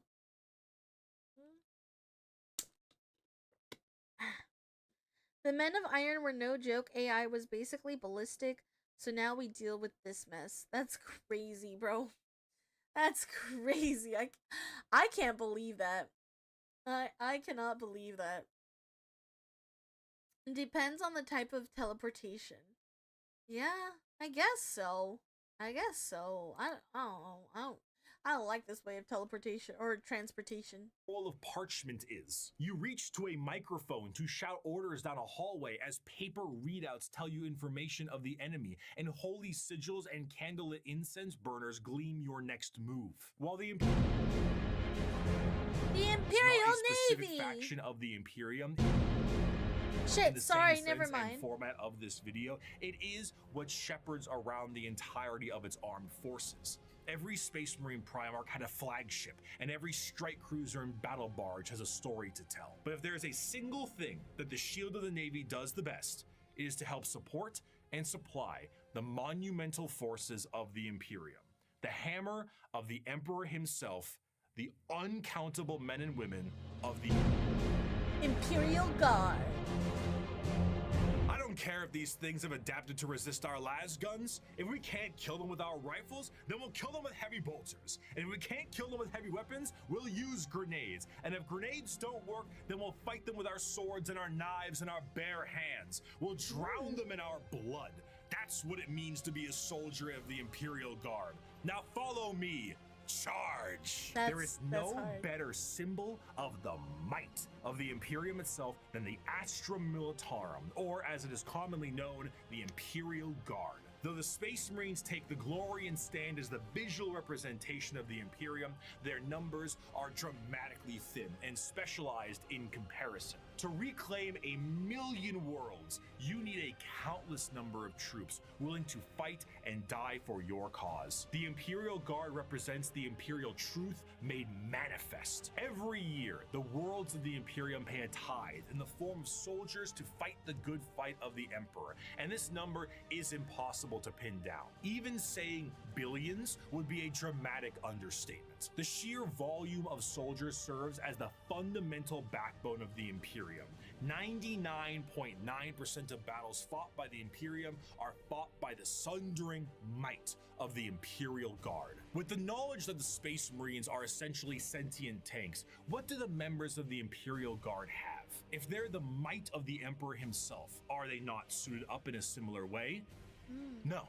Not really. No fancy suits, no biological enhancements, and basically no expectation to live. Once a regiment of guard are activated, they are sent directly into battle with almost no expectations that they will survive. This is because, despite their training, their incredibly powerful armor, and extremely strong weapons that would crush any army of the modern day, they are so hopelessly outmatched to the things they will face. Sending a member of the guard is throwing a rock at a nuclear bomb. However, where they lack in advancement, they make up for in sheer numbers, and their overwhelming force can be the difference maker in any deployment they face. Quantity is a quality all its own. If they do happen to survive, they will be sent to the next battle, and so on. Seldom do members of the Astra Militarum get old or retire, and those that do are truly to be feared. There's an old saying that the average lifespan of a guardsman is about 15 hours from deployment, and considering the sheer number of guardsmen out there in any given battle, that number is probably accurate. When several million of your pool of guardsmen die within the first few hours of combat because the orcs threw a moon at you, it can really screw the numbers. The soldiers of the guard are conscripted and trained on an incredible number of worlds in the Imperium, and these worlds can impact their training and their combat style directly. The most famous visually are the Cadian shock troops. But other notable guard factions include the gas mask-clad Death Corps of Krieg, the Rambo level of Catachan Jungle Fighters, and the Iron-Willed Mordian Iron Guard. This also helps them specialize against individual types of enemies. The Indigan Prefects are a special guard regiment that came from a planet whose planetary governor, the leader of the planet, thought it was fun to collect exotic animals, which then crossbreed and then became the giant freight train-sized monsters destroying the planet. So the Indigan Prefects are specialized for big monsters. That would make Hello, sense. Tyranids. One particularly interesting officer is an enforcement officer known as the Commissar. And they are one of the more visually striking members of a regiment. These are specialized Imperial officers and act as morale officers. But instead of singing songs to the troops and providing hot meals, the Commissars are there to make sure that the members of the regiment continue to fight to the bitter end. If a soldier does not meet the standards of the Commissar, the solution is simple. There are trillions of other soldiers out there. We don't really need you. Combat fatigue? Headshot. Concerns about the conflict? Headshot. Fleeing the battlefield? You bet that's a headshot. Considering that these officers tend to be outside of their regiment, feelings on them can be mixed. And in fairness, certain commissars like the esteemed Ibram Gaunt or Caiaphas Cain tend to do a bit better with the whole people talking part, because if, say, you were trying to tell a beefed up Catachan jungle fighter what to do, you might take a mysterious leave of absence inside a carnivorous plant. But no matter what I say, I don't think I can truly convey the sheer might of the Imperial Guard, so I'm gonna get a visual aid. Let's take a look at this image right here, right? This is the cover of the 9th edition Codex for the Astra Militarum, the official cover art. Your eyes may be drawn to the dark and brutal looks of some of the main members on the front and the gigantic orc they are attacking. But zoom out a little bit. There is no floor. There is only people. And behind those people are tanks. And behind those tanks are flying artillery shells. There are 2 enormous transport ships in the sky, and their ramps are down, and on their ramps are more people. The Imperium is described as having 1,000,000 worlds. 1,000,000 worlds. And each one of them gives soldiers to the Imperial Guard for the tithe. On a given battlefield, in a given fight, foot soldiers number in the millions, tanks in the tens of thousands, and you have enough artillery to turn the night sky day. You have walkers and APCs and aircraft and horse cavalry and tanks the size of apartment buildings. You have drop troops and spec ops and rattling snipers and gigantic ogres that can't count to 4, but they can turn you into 4 pieces, and it just doesn't end. Humanity is a horde army, but instead of a horde of bugs or rampaging orcs, it's a living wall of guns. At the end of the day, though he's been ferried through hell on a ship that's 10,000 years old to some godforsaken war-torn rock, though he deployed from high orbit with nothing but a grav chute, though he is one of 10 million men and women snatched from his homeworld to fight a war he barely understands, though he has been given a weapon that fires small suns and may annihilate him as he fires because the knowledge of how it functions has been lost, though his company is supported by tractor tanks that run on anything you can burn, though he wages war against the devouring hive mind, ravenous demons and hordes of hyper-advanced aliens with strange technologies and sorceries he never dreamed existed. No one will remember his sacrifice. There will be no records of his deeds, no glorious parades in his honor, and no remembrance of his name. All he will earn is a shallow, unmarked grave on a forgotten world untold light years from home. Yet for all this thankless sacrifice, a guardsman is a man, just like you. He has no millennia-old genetic engineering, no prophetic leader, no miracles of faith. He has his lasgun, his orders, and those beside him. He is the Imperial Guard, and he will hold the line. Dude, that is so tough, bro. God damn. Wow. Like, imagine being so selfless where you're just like, you know what? Nobody's gonna remember who the fuck I am. Nobody's gonna remember all the greatness that I did for this world, but nevertheless, I'm going to fight. And I'm going to fight with my life on the line. God damn, bro. That's so hard. That is so motherfucking hard. Damn. Oh my god. And what do guardsmen eat? Corpse starch? Guess what that's made of? No fucking way. Commissar Yarick, greatest guardsman of them all. Oh my god. Or, you know, a Black Rock fortress could be thrown too. One time Mechanus found an AI that straight up had a crash out over how backwards they were. You used to rule the stars, now you pray to the tools you used to make. You disgust me, fuck you. Then it straight up turned off Mechanus weapons to show they are nothing. Damn. There's a really good video called Origin Story.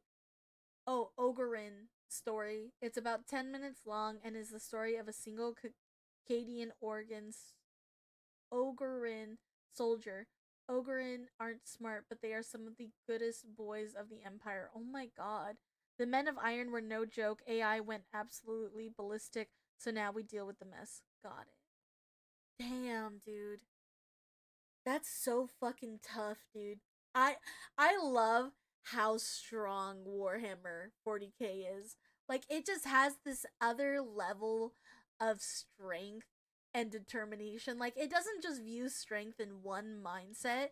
It shows strength from all different types of ways and formations.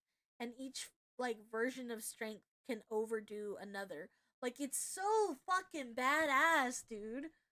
Oh, I'm so in love. I'm so in love with Warhammer. I cannot lie. I can't lie. I think I'm a little bit obsessed with Warhammer at this point. It's so good. It feeds, like, that fucking, just that craving that I have for good storyline and plotline and, like, well thought out lore. It's so fucking good. In the end, the Astra Militarum, despite fighting for the honor of the Imperium, are their own form of a massive horde army, where individuality does not matter. They are merely numbers to the Imperium, and the vast majority of the conflicts they are sent to are attrition-based battles that gain virtually no ground, while countless millions die. Yet this makes them the most human. For the Imperial Guard contains normal people, people who are happy and sad, people who laugh and love, and in there are stories, because there is strength in facing the horrors of the universe head on with nothing but a rifle in your hands and a prayer on your lips. Armed with an innumerable amount of Imperial soldiers and Space Marines, the Navy begins its great crusade into the stars to rescue the stranded Primarchs and reunite them to their legions. But the biggest question needed to be asked was, what would they find?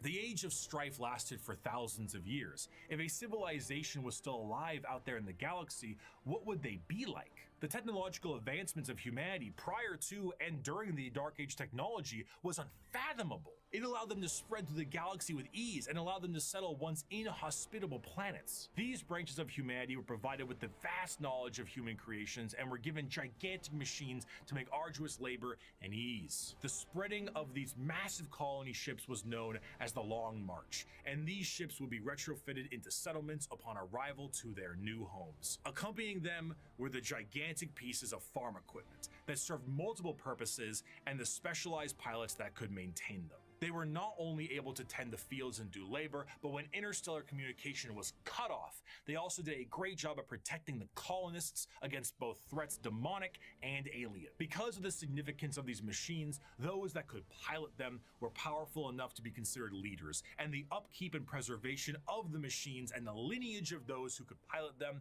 was imperative. These machines, over the thousands of years, would eventually be known as the Imperial Knights! Let's go! He must be humble of heart, strong of arm, be savage in war, loyal to hearth, and follow deeds of glory. He must keep honor with all, banish cowardice from his doings, and bring his house no shame. He must serve the Emperor and defend the Imperium, thus should a knight rule himself. The Age of Strife caused these colonized worlds to be cut off from the Imperium, and the reversion of these worlds resulted in the reverence for this farm equipment turned feudal, and the leadership that controlled the devices became viewed as a noble hierarchy. During the Age of Strife, exploratory fleets from Mars found plenty of these worlds, and it seemed the majority of them reverted to a similar state. Like King Arthur seeing Merlin himself, these feudal worlds welcomed the tech priests of Mars with open arms. The mutual relationship between the Admech and the nobility was beneficial. The Admech were able to secure more worlds for mining resources and potentially long-lost STC information, and the noble houses were provided with technological know-how and modifications from the Admech themselves. The suits became more and more specialized, and their history as mere pieces of equipment were lost to time. What was once a tractor became a killdozer, and the Imperial Knights were born. Unlike other military aspects in the Imperium, the nobility of the Knight houses remains just that, a nobility-focused feudal hierarchy that swears fealty to either the Mechanicum or to Terra. Like the knights in our history, once they swear fealty, they can be called to aid their respective allegiance in the heat of battle. The ones that swear fealty to Terra are led by the High Monarch, while the ones with the Mechanicum are led by the Princeps. The ones with Terra might be sent directly to the front line of war, while the ones with the Mechanicum tend to be sent to protect the Forge world. And the heraldry of these houses is what you'd expect from a generic history of knights. Houses pledging allegiances here and there, your run-of-the-mill War of the Roses aesthetic. Except instead of ponies, you have gigantic death machines. These knights can't seem to be piloted by any old person, however. A member of the nobility of any given knight house must go through the ritual of becoming. This ritual involves them sitting on the device used to control the knight, known as the Throne Mechanicum, for a full night. What's wrong with that? I mean, sitting in a chair for a full evening sounds pretty great right about now. So a pilot cannot drive a knight. They can, but it moves about as effective as Ripley from Aliens 2, big, lifter thing. It is, in a sense, a beast that must be controlled, and a pilot must merge with it. The mind of the noble is connected to the machine and must fight with the mental signatures and personalities of the prior pilots as well. Everything a knight experiences in battle is felt by the pilot themselves, be it the general movement in the battlefield or damage sustained by the machine itself. If a knight's leg is blown off in battle, the pilot could experience a broken bone in the same spot. The merging to the machine forever changes the mentality of the noble noble that experiences it. This connection reinforces a strong degree of nobility and honor in the pilot, and a desire to fight for the glory of their house until the bitter end, as their ancestors' minds are linked directly to the knight. Wow. The size of these knights can vary, but generally speaking, they stand in the ballpark of 30 to 50 feet tall and are protected by a thick adamantium armor. Beyond that, they have their own unique ion shield generators that give them added protection, and when it comes to their looks, the most common pattern across the Imperium is the Questoris pattern, and is honestly the one you're probably thinking about right now. But there are also smaller versions like Armigers and bigger ones known as the Dominus. As for a loadout, these guys are essentially a violent Mr. Potato Head. Battle cannons, Gatling cannons, heavy flamers, thermal cannons, up close and personal, how about a gigantic chainsword or a straight up gauntlet? You know what it reminds me of? The Knights remind me of Power Rangers. They are basically Power Rangers with ultra mega weapons, but also like they can feel everything. So it's just like merged in. That's really fucking cool. Go Power Rangers! That's so dope. Oh my god. I love tying in all these little pieces together.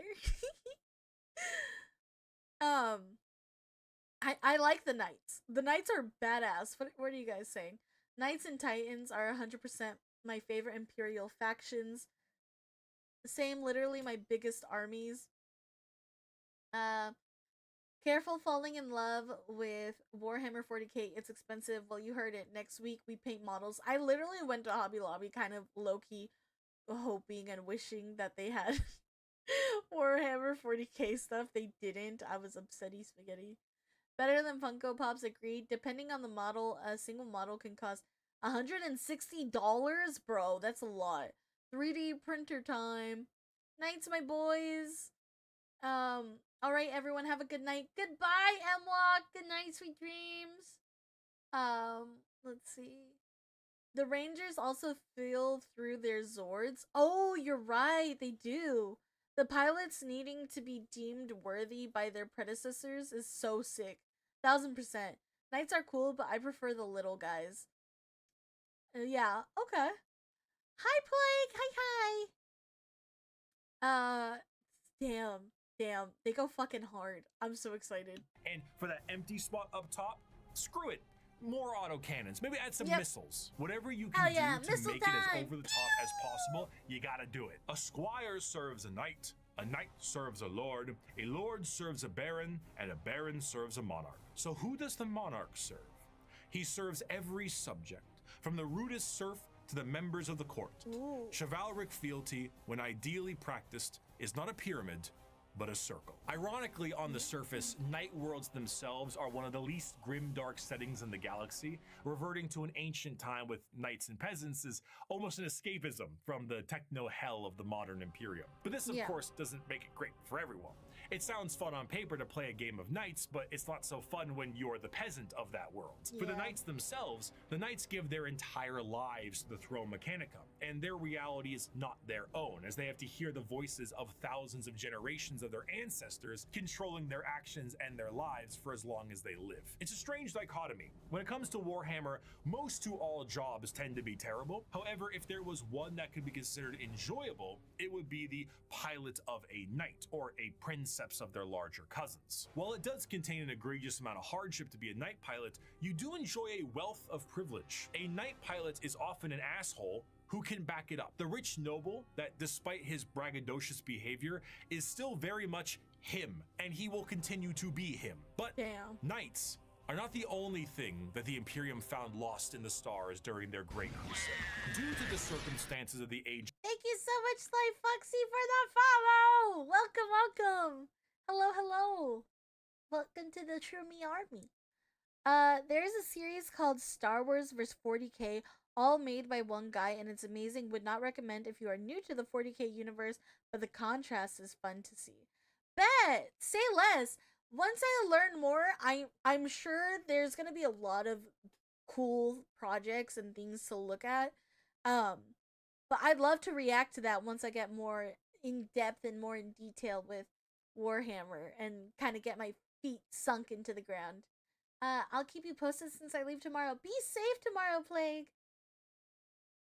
of strife, humans were changing and adapting to their new homes they were now isolated on. Some of these humans evolved over thousands of years to adapt to these areas, and they were known as abhumans. Many abhumans found their way into the Imperial Guard or other lesser positions in the Imperium if they were not wiped out immediately for being too different from their human counterparts. But their abilities and appearance vary from planet to planet, and one particular group of abhumans have made quite a name for themselves in the center of the galaxy.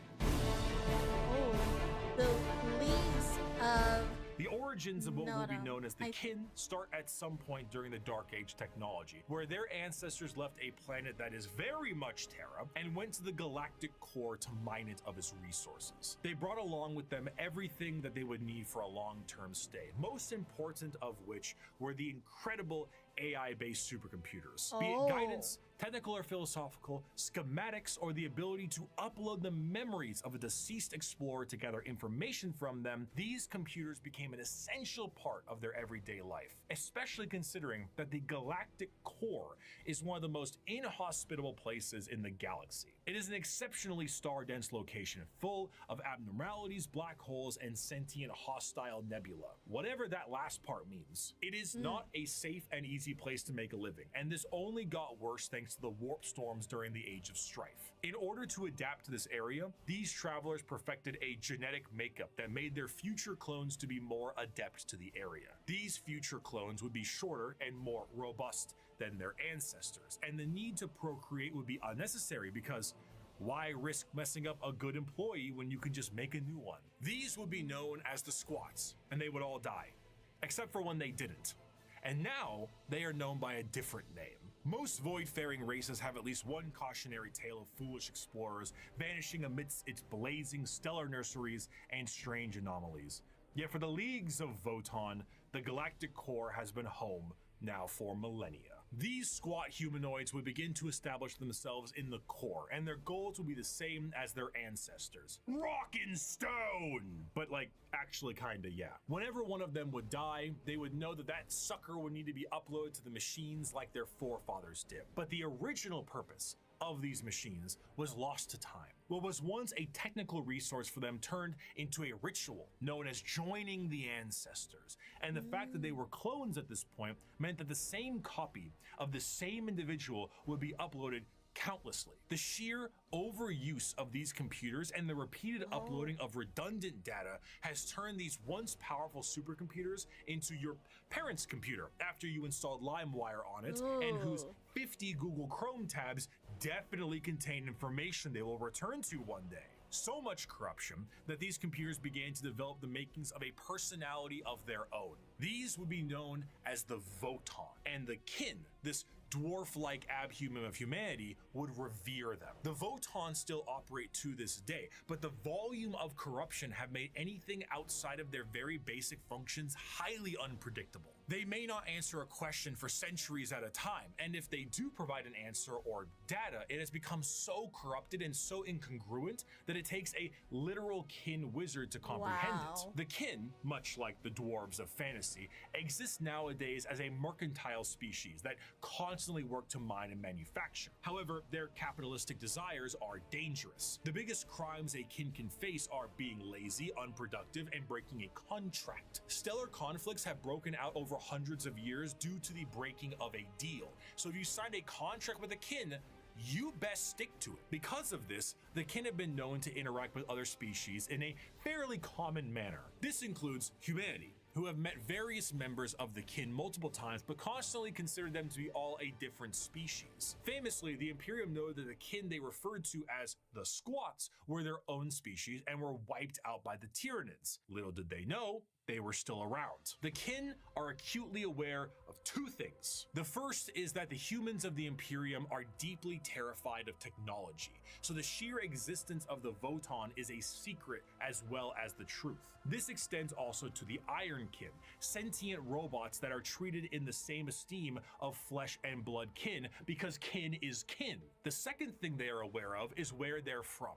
They are fairly confident that they are from Terra, and they know that if this secret was to be known by the Imperium, that the Imperium might want to take ownership of them and everything they've built. So the more alien they are, the better. Now, this sounds fine and good, right? What could possibly be wrong with these guys besides the hyper late stage space capitalism? Well, we have to go back to their creation. The kin are an entirely clone based race made from the computers that are exceptionally difficult to recreate. These machines, the Voton, are becoming more and more unpredictable and derelict. If anything were to happen to these machines, it would be a twofold ending of the kin.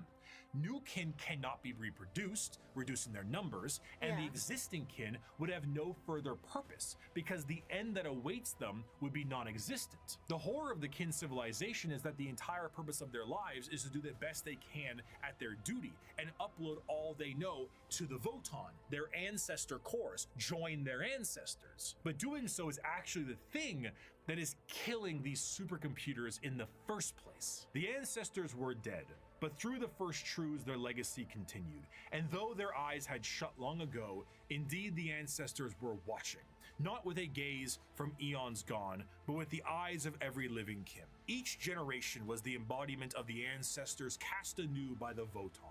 The galaxy changed. Stars died, planets were destroyed, and civilizations fell. But as long as the Voton endured, the ancestors still lived. I do want to end this last bit with an enjoyable quote from one Kim. As you may have assumed, the Leagues of Voton are space dwarves with a corporate sci-fi motif, but they are still very much dwarves. They're squat, they're strong as hell, and they hold serious grudges. This time it's just more about your contracts than anything else. And so because of this, they might treat most things about how you would expect a capitalistic dwarf would treat things. You misunderstand, human. I am not here to debate. I am not here to compromise. What you see as yours, I am taking for my kindred. You want to bargain? Torek, unholster our means of negotiation.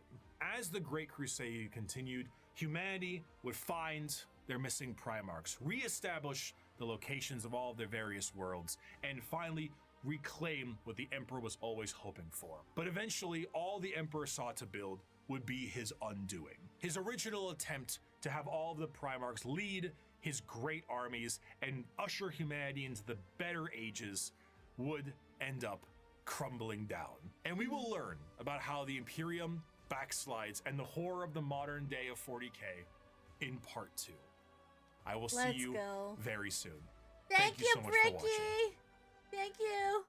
You're the best. You're the best, Bricky. Everyone, make sure you guys check out Bricky. Make sure you subscribe to him. Thank you, Bricky, for your informative 40K videos. I really appreciate it. It really helps me out a lot. Space dwarves. Yeah, the space dwarves. I love dwarves. I'm still upsetty spaghetti about the halflings from fantasy though. I'm still upset about that. I'm never gonna let that go.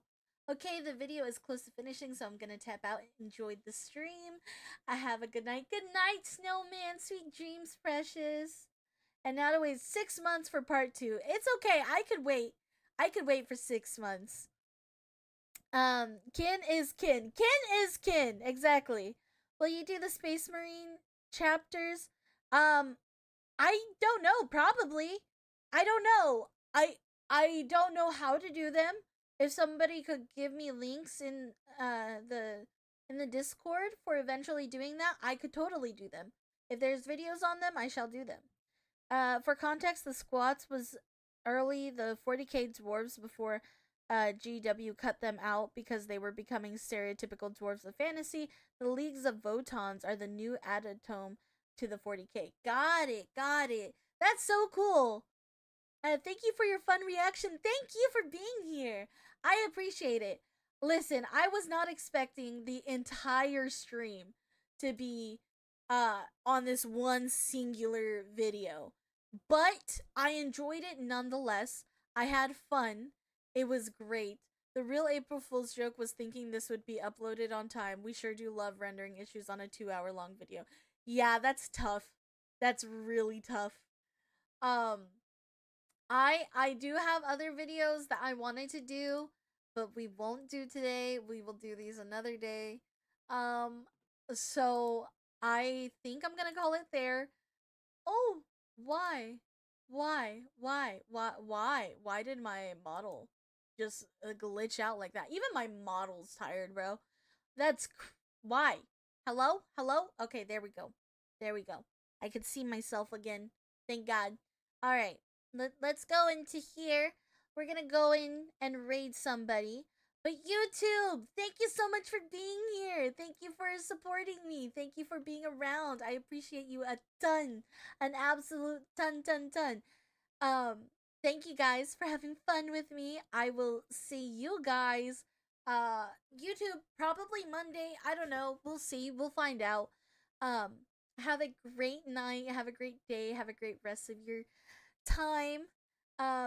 Thank you guys so much. Bye bye YouTube. Love you guys. Twitch, if you are planning on staying, please stay for the raid. I'd appreciate it. Bye bye YouTube. Bye bye.